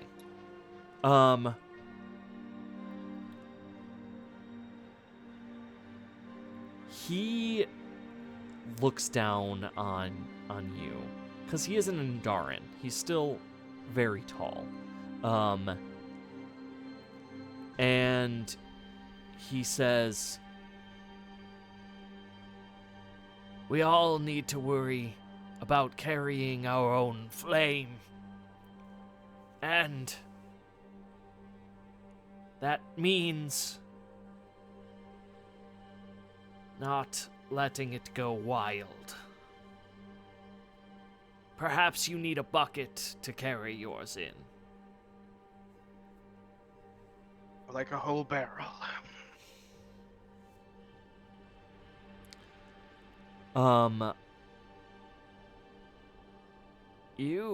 I see that you see something in the flame. Or maybe you don't see anything at all.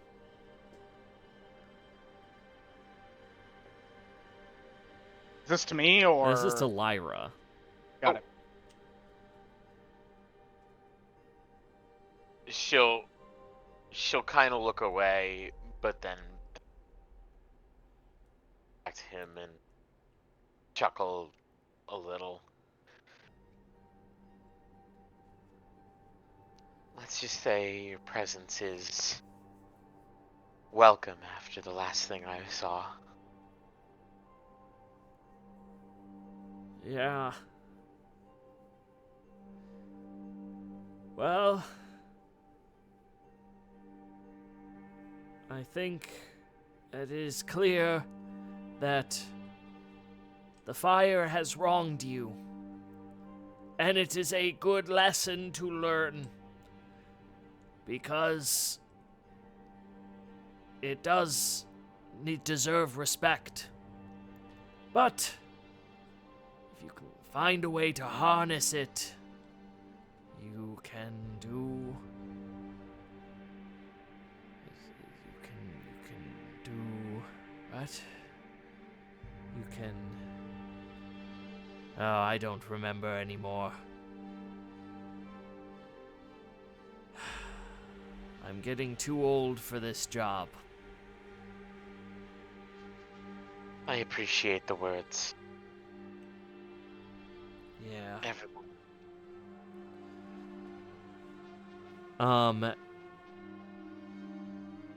He starts like kind of poking at the fire, and he's saying, "Too long. Too long." What job is it exactly that you do here?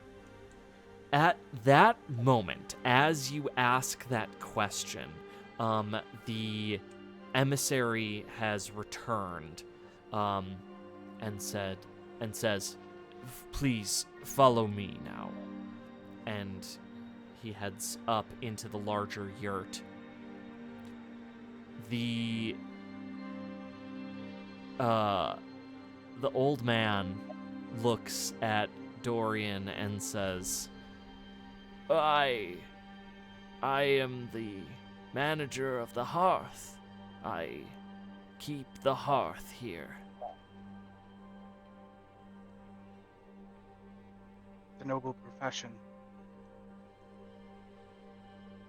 Someone must. Yes, Else that the is true. flames go wild. Yes, that is true. I wish that Barullo had agreed with you. Well, someone needs to tend the flame. And he goes back to moving around the coals and adding fire to, or adding wood to this fire. As you all head up this winding path to the yurt. As you approach the door, which is a fold of fabric, really, it is pulled aside, and an Indara walks out.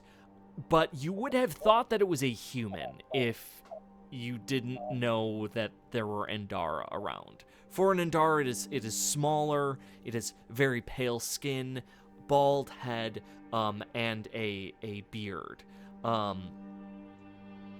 And it looks at you, its eyes go a little wide, and then it pulls a cloak around his shoulders and disappears around you. Inside the tent are 2 Endara in the white robes by the door, who stand and they offer to take your cloaks or any outerwear that you have, and indicate that you should take off your shoes or your boots.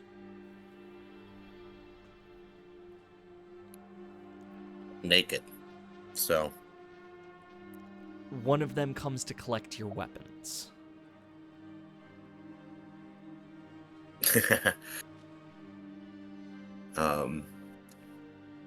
I take Pyridicida off of my back, and I place it on the ground. You may want to just leave that there. The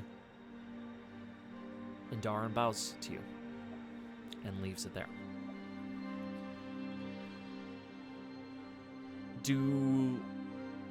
Dorian has no problem with that. Yeah, he. Okay.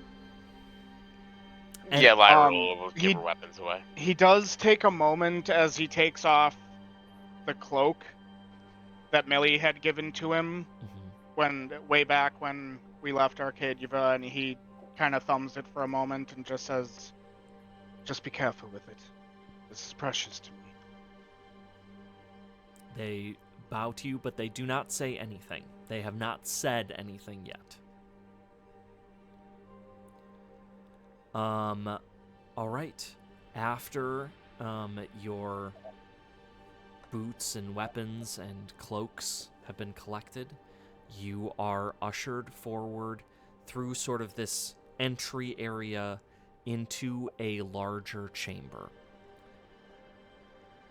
The light is low in this room, just a small fire at the center of it. The smoke trails up and out the top where there's a small chimney. And sitting opposite the fire on a sort of raised chair is an extremely old woman. Looks similar to an Endara, but so small for an Endara that it looks human.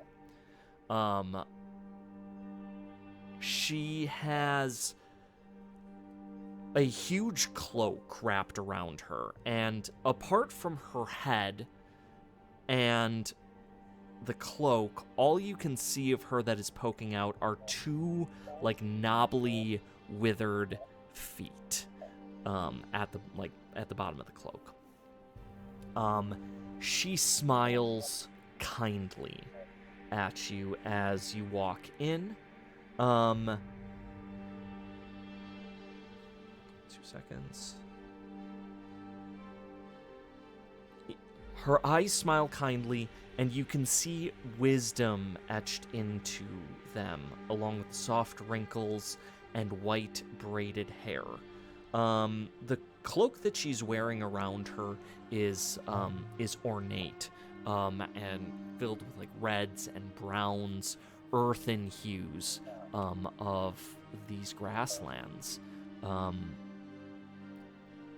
She smiles and she nods her head to you,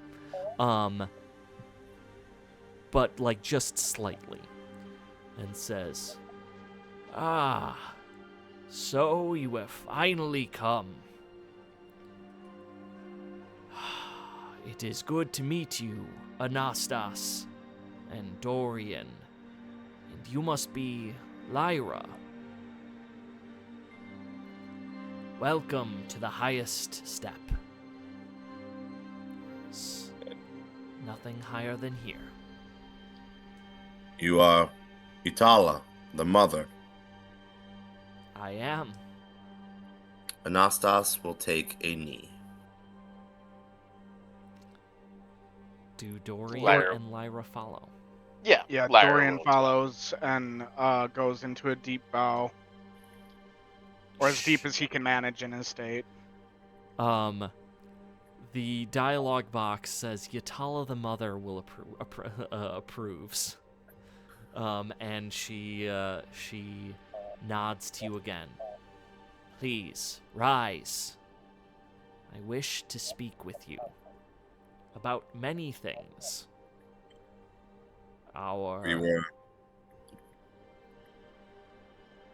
We were surprised to be granted an audience with one of the council. It is rare we meet your kind on these terms. Yes, I suppose that it would be. But not everyone can give Venice a good clocking the way that you did. It makes an old woman notice.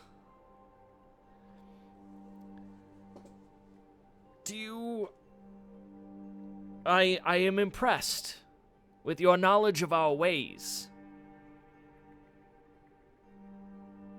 Have you studied our people? My people? You must be speaking to our young Dorian, no? I have spent the better part of my life studying the history and the culture of the Andaran people, yes. And what did you learn? How much time do you have?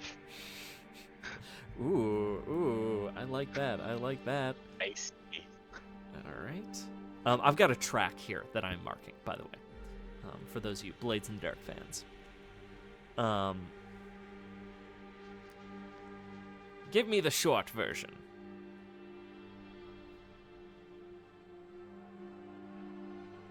Dorian will go off into a bit of a spiel, explaining, the belief in Barullo, how he is kind of core to their mythos and religion.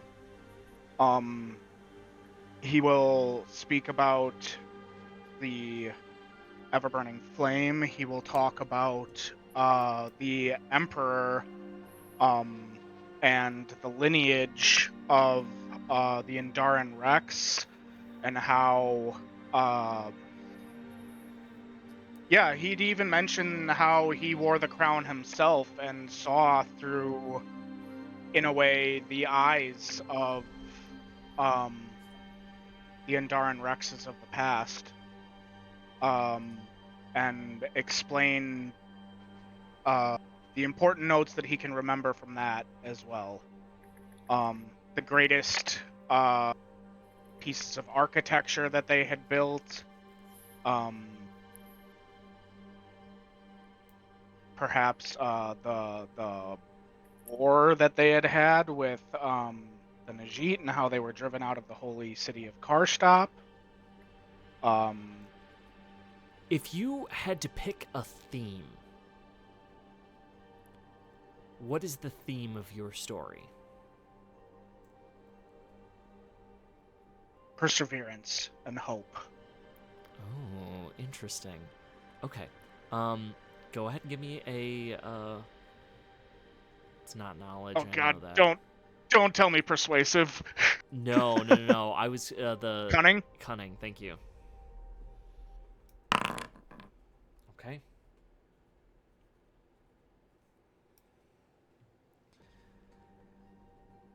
You have done your homework indeed. My favorite part about school.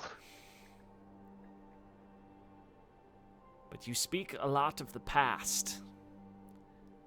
And I am here to talk about our present and hopefully our shared future. Is that something you wish to discuss? Of course. What did you have in mind? As you may or may not know, this council has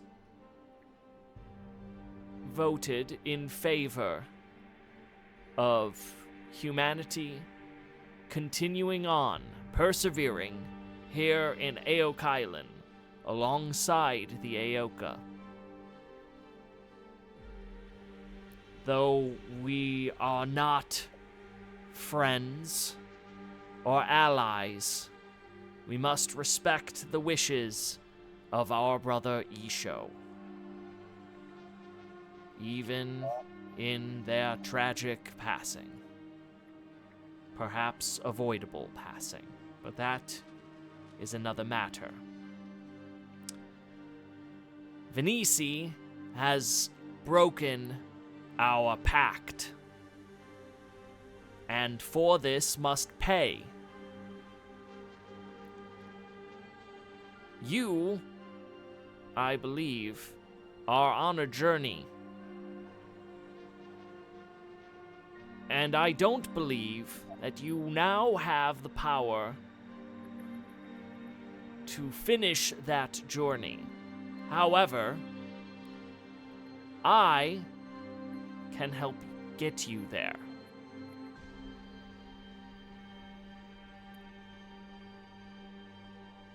And in return, all I ask is that you join me in eliminating a very dangerous element from my home.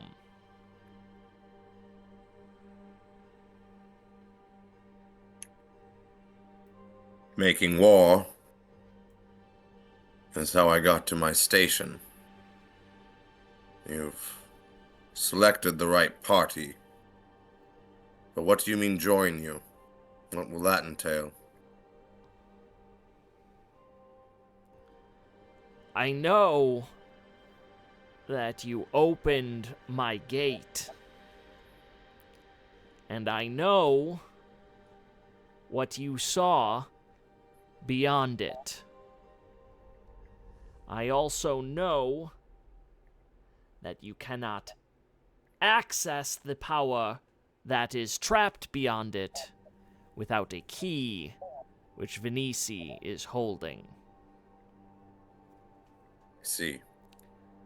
When you Your gate. return to that place, decisions are going to be made, are they not?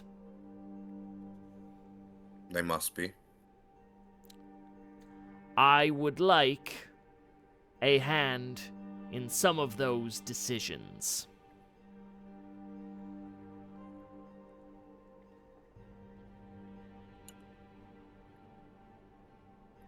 Decisions are you seeking to be made?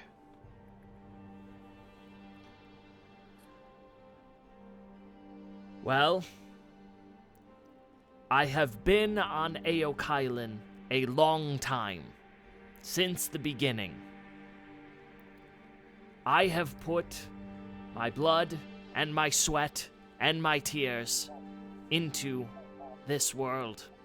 It is my life's work.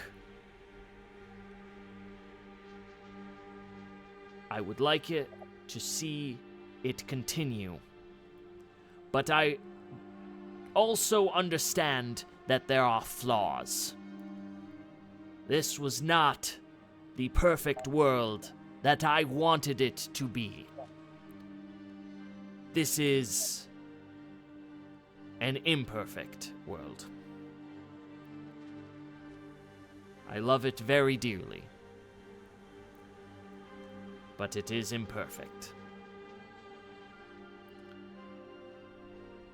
No single person deserves to have the ability to dictate the future of everyone.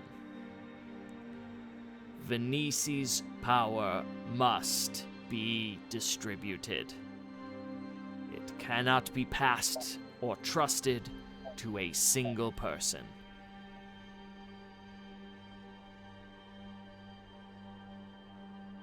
That is an very interesting request. What is it What? that Venisi wants? Ooh. Make a persuasive check. I would have let Dorian die and made a new character that all they do is persuade. You left Alexander in chains.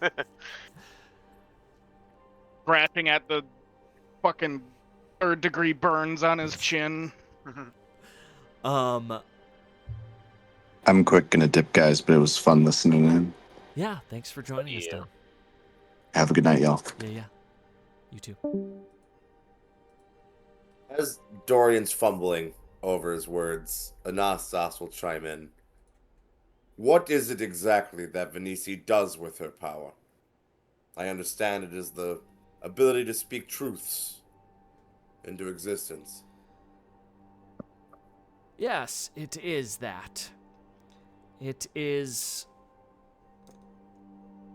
a simple way of looking at it. But yes. I would say more clearly that it is the ability to dictate fate. A dangerous tool indeed. It is carving the path for the water to fall. The water does not have to fall there, but it is more easy. And water always seems to find a way to reach the bottom. She wishes to manipulate the very chains that our friend Alexander now holds. Indeed. You already can. You understand our problem.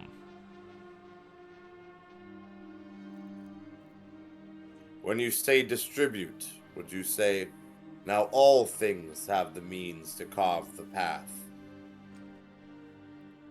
Or are you reserving that right for a few, but not one? It must be more than one. And if I would make that decision, it would be us all that can determine our own fates. Each individual on Aok Island. Wouldn't that be nice?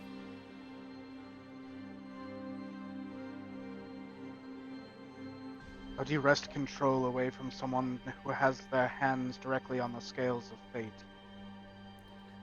This is an interesting question, isn't it? Because there's only one person that ever was immune to Venisi's oracles. I'm going to give you 3 guesses who it was. Ishou. Of course. And that power, it seems, has fallen to you.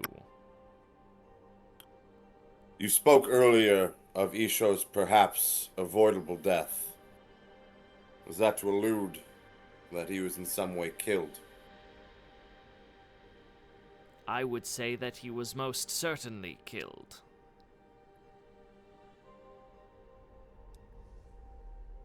Why would you say it was avoidable?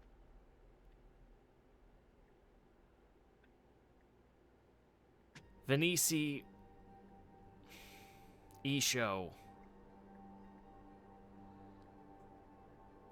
they have each drunk from a different stream, but a stream that comes from the same source.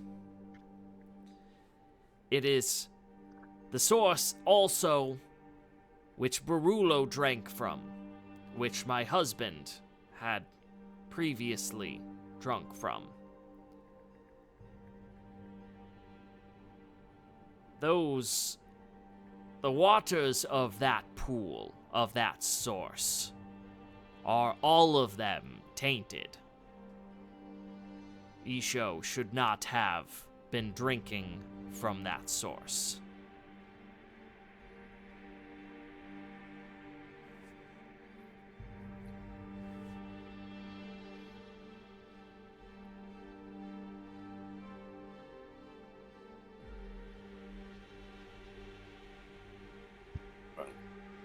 I'm certainly interested in your goal. It sounds as though there are few who still live that can avoid her strings of fate she weaves. Now this great danger, one we must erase. Tell us of that, please, Mother. The great dangers are many. In this case, I was referring simply to Venice herself.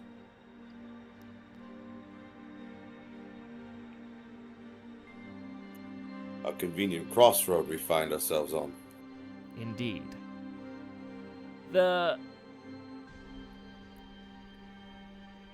It is wise to think of other dangers, though, for they exist all over the place.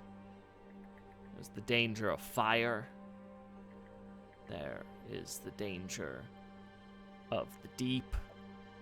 There is the danger of the very thing that you saw chained. And many more besides. Though we are fortunate that they have not graced this world with their sight.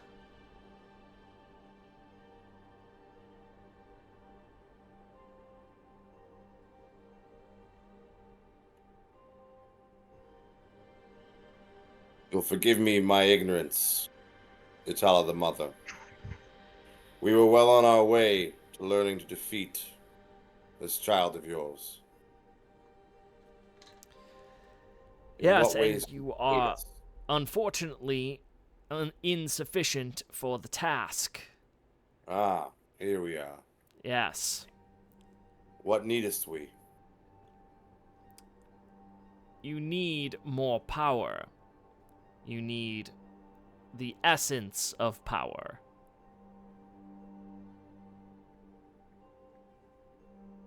Do you have a plan for acquiring this essence? There are rumors of a god-slaying weapon in the forests of Indar. Indeed, there are rumors of you wish to wield the artifact. This is an interesting proposal. Have you thought through the consequences of doing so? We know very little other than its existence. You humans had called it the Whisper of Ishou, but it is far from a whisper, and it is far from Ishou's. It was here from before I was, and I have been here a very long time. A very long time. The only one that has ever deigned to wield it was Banat, and Banat was crippled by the corruption, consumed by it, that flowed from that place. It took all of the rest of us to wrest it from his hands and return it to the wound it had created there. Now, this is a weapon that could certainly kill Venisi. Are you strong enough to wield it? I believe the answer to that question is still no. Where do we get the power in order to cleanse this place? Where do we get the power to wield it? And here we come to the critical question of our time. It has been the critical question of all times. How does one attain more power? The answer is that you have to take it. Who are you going to take it from, is my question. I have some thoughts. I would like to hear yours. What did it cost to wield the weapon? Besides power, there must have been another cost. You talk of consequences. Yes. Banat is now one with the corruption. It consumes him and the world around him, and ever so it shall be. In his weakened form, he could not even dream of lifting the weapon. And so now he is cursed to guard it, to guard the artifact from any who choose to wield it. We'll take the power from Barullo. A husk of a being who is thousands of miles south in Endara-held territory, and you are going to pop over there, defeat him, and take it from him, and it will have not been worth anything. Now, let's try again.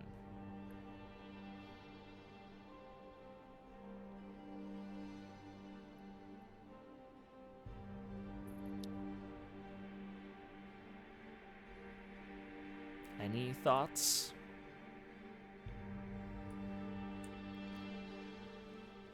Well, I have one. There are many Aoka who are yet beholden to me. I have power that I can gift you, and all I ask in return is a seat at the table you will be making for yourselves. Is this something that we can agree with?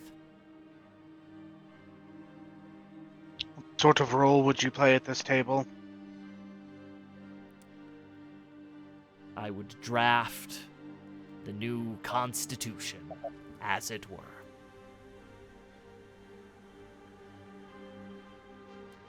What does it cost you to give this power?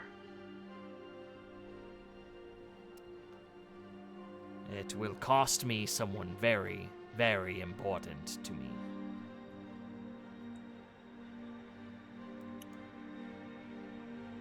You speak as though we own the table.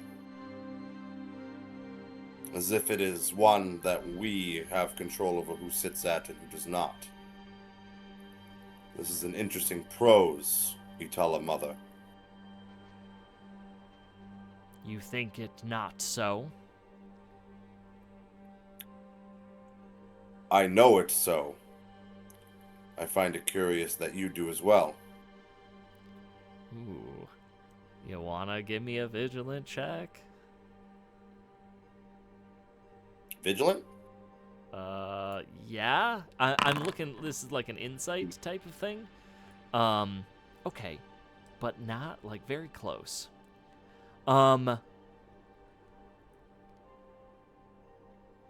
She smiles at your astuteness, at your intuition.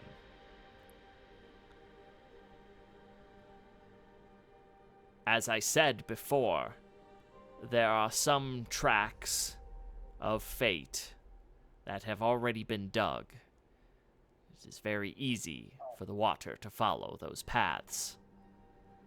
As I also said, though, your water flows wherever and no one can tell where it will go.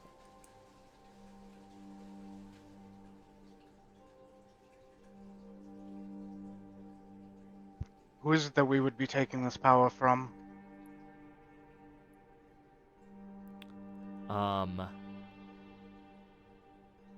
She nods to the two attendants who are kind of near the door still, and they head out.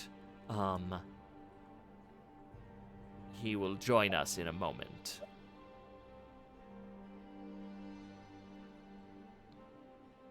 Behind you, you feel those huge footsteps that don't reverberate in your ears, but reverberate inside your soul.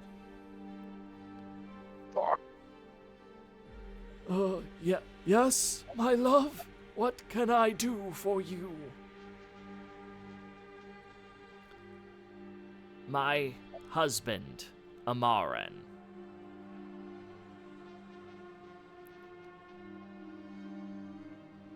Does that answer your question, Dorian?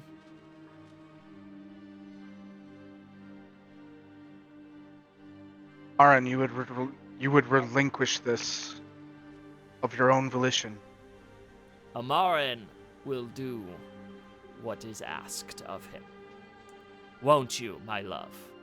Yes, of course. Anything.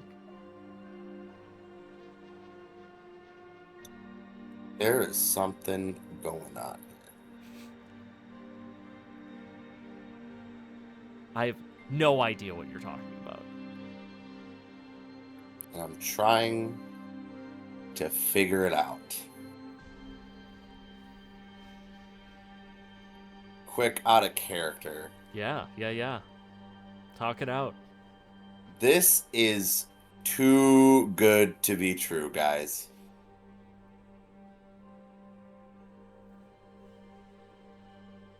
She says we can't have the weapon. We're not strong enough. All she wants is for us to do what we were going to do anyways. And she's going to help us do it. And all she wants is a seat at the table so that she can decide that everyone, quote unquote, everyone, gets the power to weave fate. We know someone in our circle has bad blood with this woman.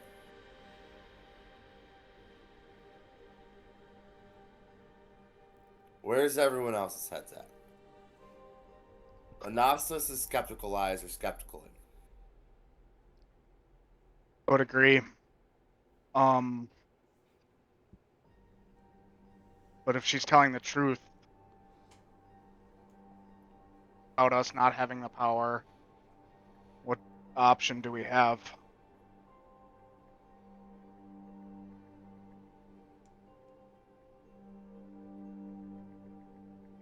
Time is of the essence, feels like, too. So, Is there another option that we're missing? What are the options that you've laid out? Accept or don't. You could request time to consider. And go gather more information. You can try and renegotiate the deal. You could try and ask her for more information. Although, I'm going to be honest, that is going to have to be a persuasive check to get through it. Because she does not want to share everything with you. As I imagine you don't want to share everything with her.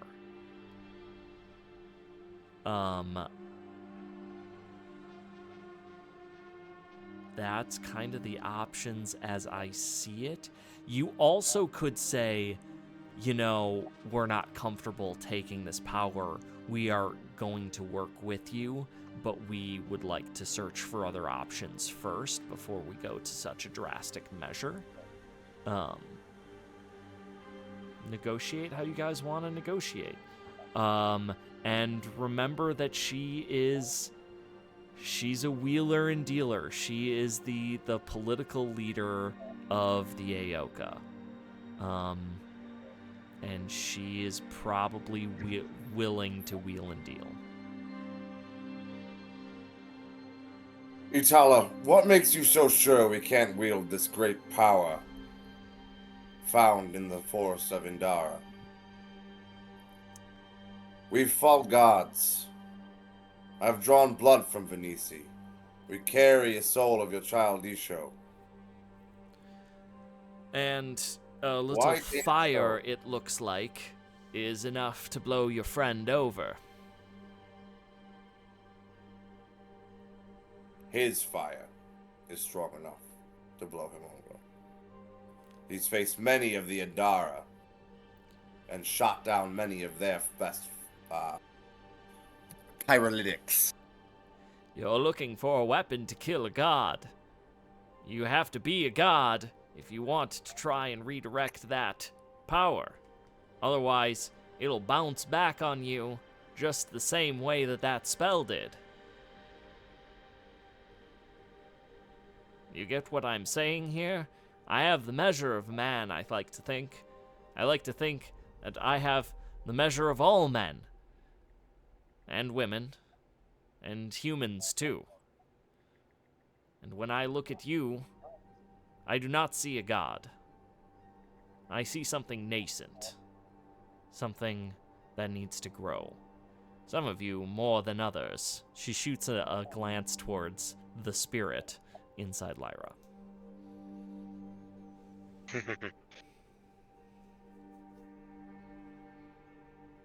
Or kind of looks away. Apotheosis is a curious suggestion from a god like yourself.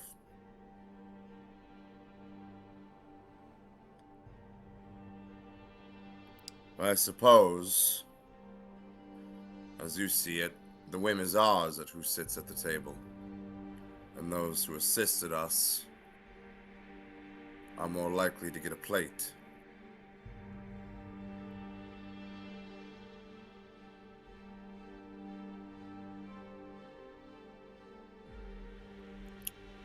I'm interested in your power.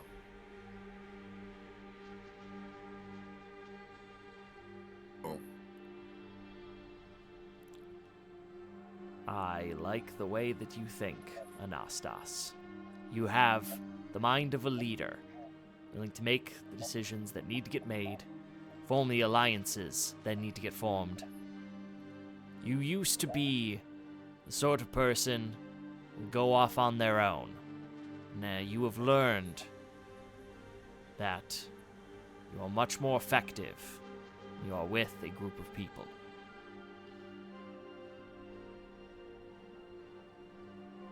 Does everyone agree? Would you all like to drink the power that I have to offer? I think we should wait on this, Anastas.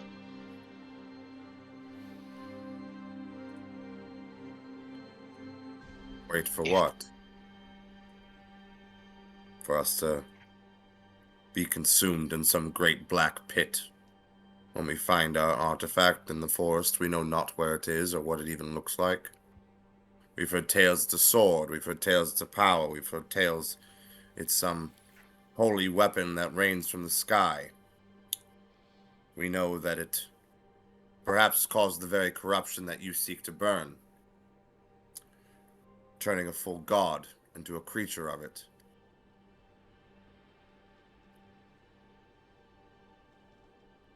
Perhaps learning more about this blade, rather than diving headfirst into a deal that we know not what the results may wind up being, would be wise.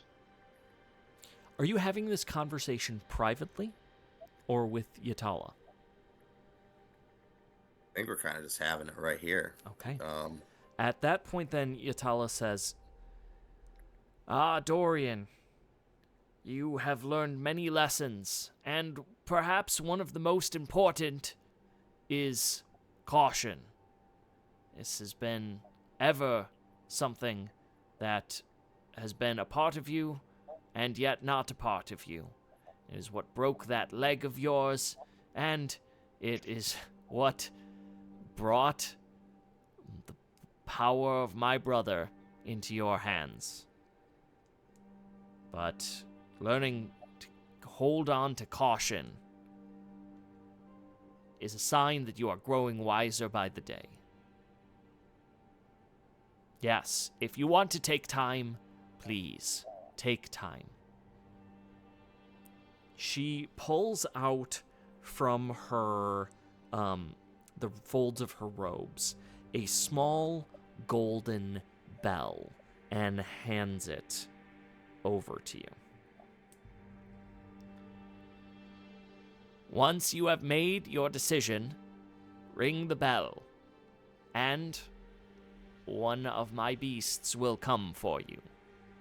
I do not wish to pressure you into anything. Make the decision. One more.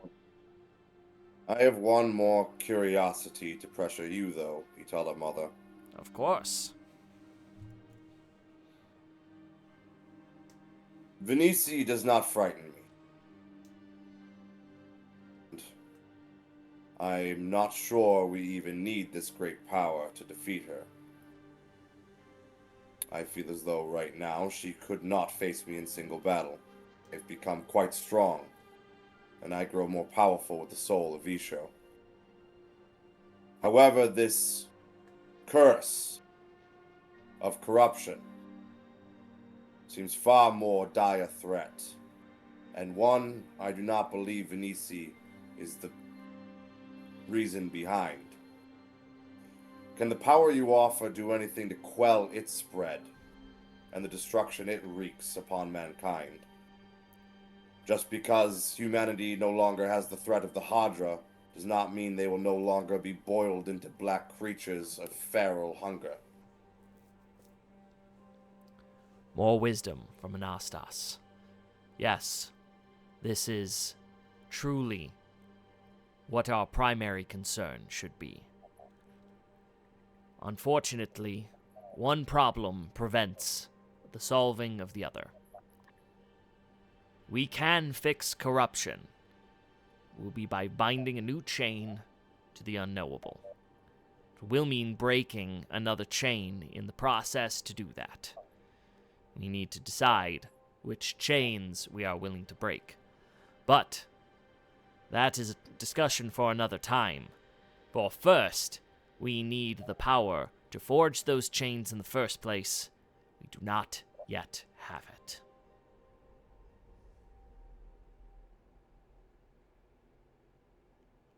When I said that you are going to be the ones at the table, it is because you are the only ones who can become the ones at the table. Right now, Venice holds the key, and you are the only ones that I can see which will be able to best Venice. You will then be in charge of the key, and what you choose to do with it is up to you. But you say that you are not worried about this fight, that you believe that you could best Venice now. And I admire that bravery, but it is a foolish bravery.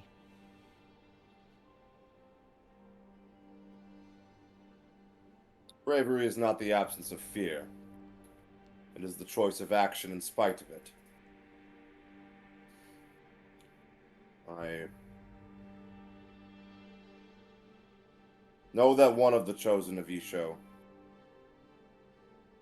sees your value at the table. But I am but one. We will... Let us do it as it always has been done here in Aokailan, and leave it to a vote. Said that Bernard had wielded this blade before. What is his stance in all of these matters? Where is he now? Banat guards the artifact, deep in the heart of the forest, at Vadokar itself. The You wrested wound. control away from it and then placed him in charge of guarding it? He is the only one who can no longer wield it. It so racked and ravaged his body. He is the least among us, but he is still among us. What did he use it for?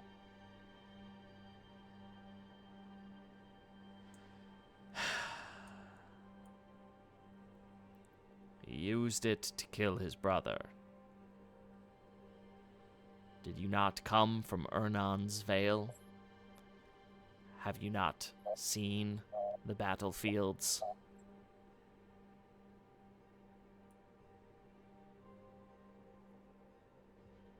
Not Venisi, then.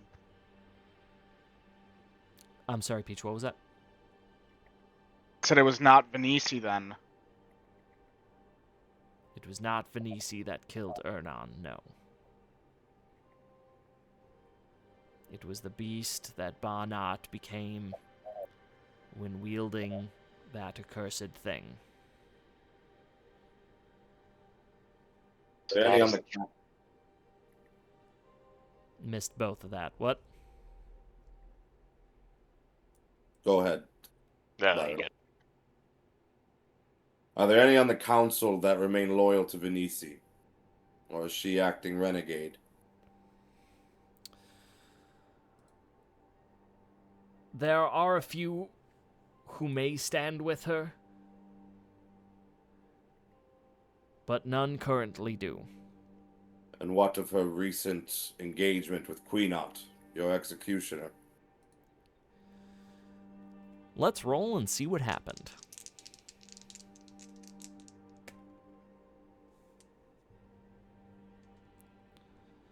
My son yet lives, though he barely clings to life. I pray that he will pull through. And thank fate that his sister did not end him forever. Aside from you two, are there any other on the console that still wield enough power in order to aid us with that blade?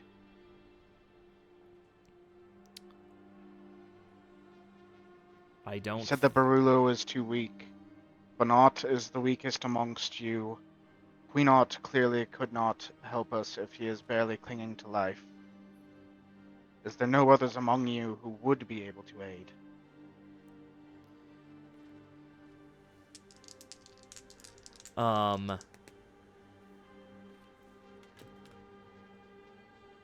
Peach, give me a persuade check. God!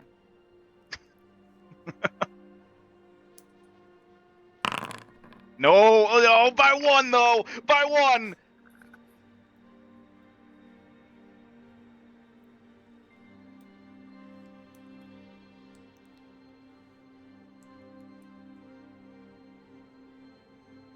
I said that the blade was called the Whisper of Ishou. And that is because Keenot was not... sorry, not Keenot. Banat was not the first to find the artifact. Ishou was. And as many of the powers in this world, Ishou chose to keep knowledge of that power hidden, or they recognized that it was not fit, it was not controllable. Much like the unknowable. Too much for one of us. Banat turned to it in desperation. He did not have Ishou's wisdom when he found it. But Ishou's wisdom was wisdom. I struggled for many, many years as to how it was that Ishou was not seduced to pull the artifact from the wound. Power is so tantalizing. And Ishou has many followers, and many of them speak as though he was the best of you. I think there is something to that. I think that the very same thing that made him immune to Venice gave him power against the Whispering Blade, the artifact. The same power that prevents your fate from being carved by an outside force.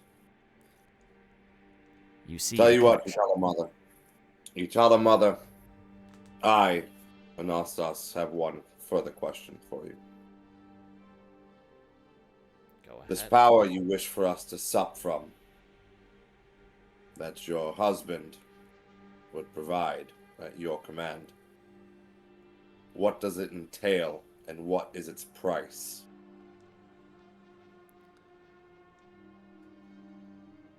Its price is a simple handshake. As for what it entails, that will depend upon my husband. And Amaron furrows his brow and says, "Yes, I have thought long and hard about this. All my people burned into ash, destroyed by the flames they could not control. That shall be my fate."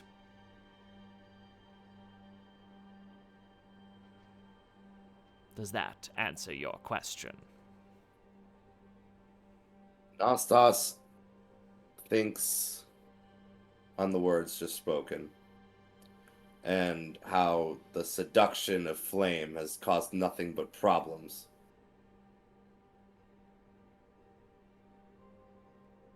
He also thinks about the last words that the pilgrim spoke, trusting my own radiance.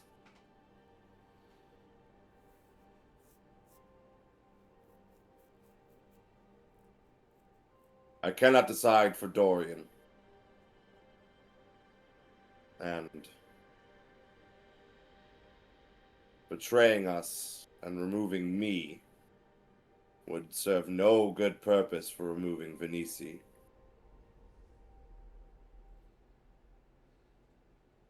And Anastas approaches Amaran the father.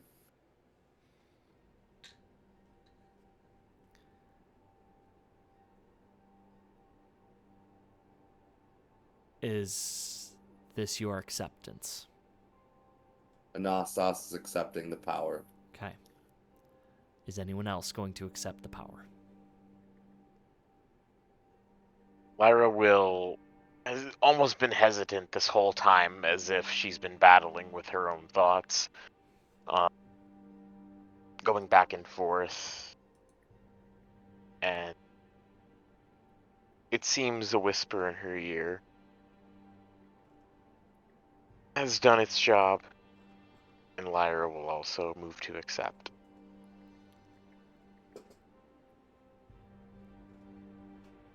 Dorian? I've never been the one to carry a blade in this party. You two do what you must. I'll find my own power elsewhere. Okay. I do not trust this.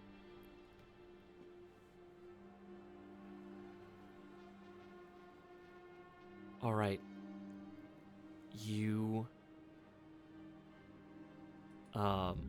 Ytalla rises and says, "Let us be done with it then."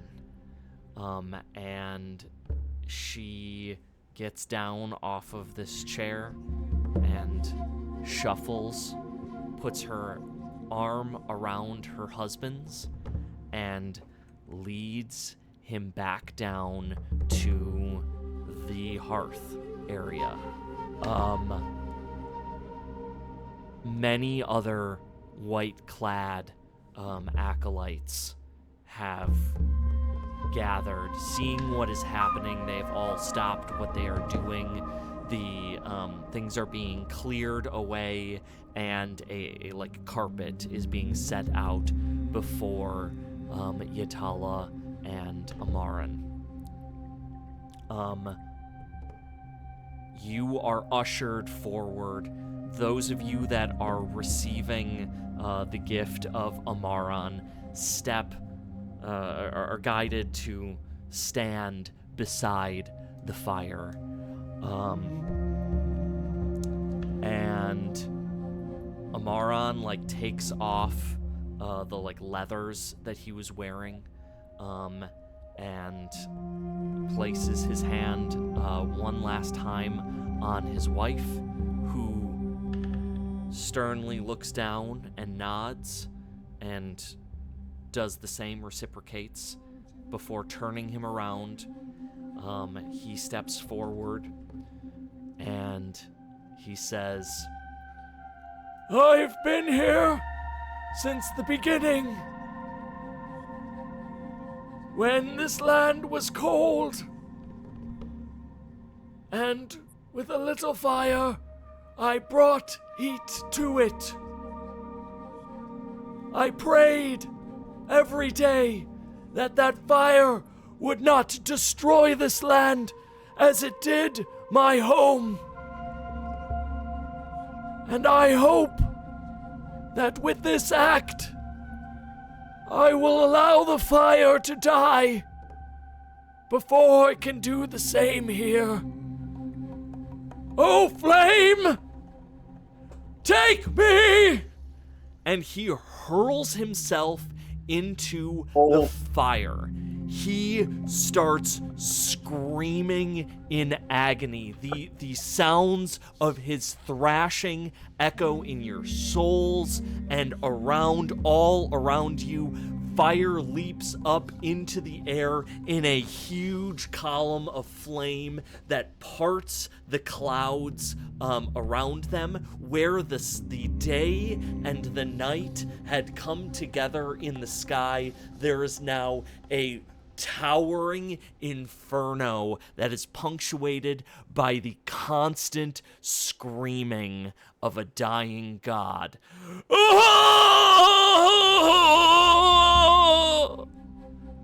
And that is where we are going to end today's session. Thank you guys so much for playing, and for those of you online, we will see you next time.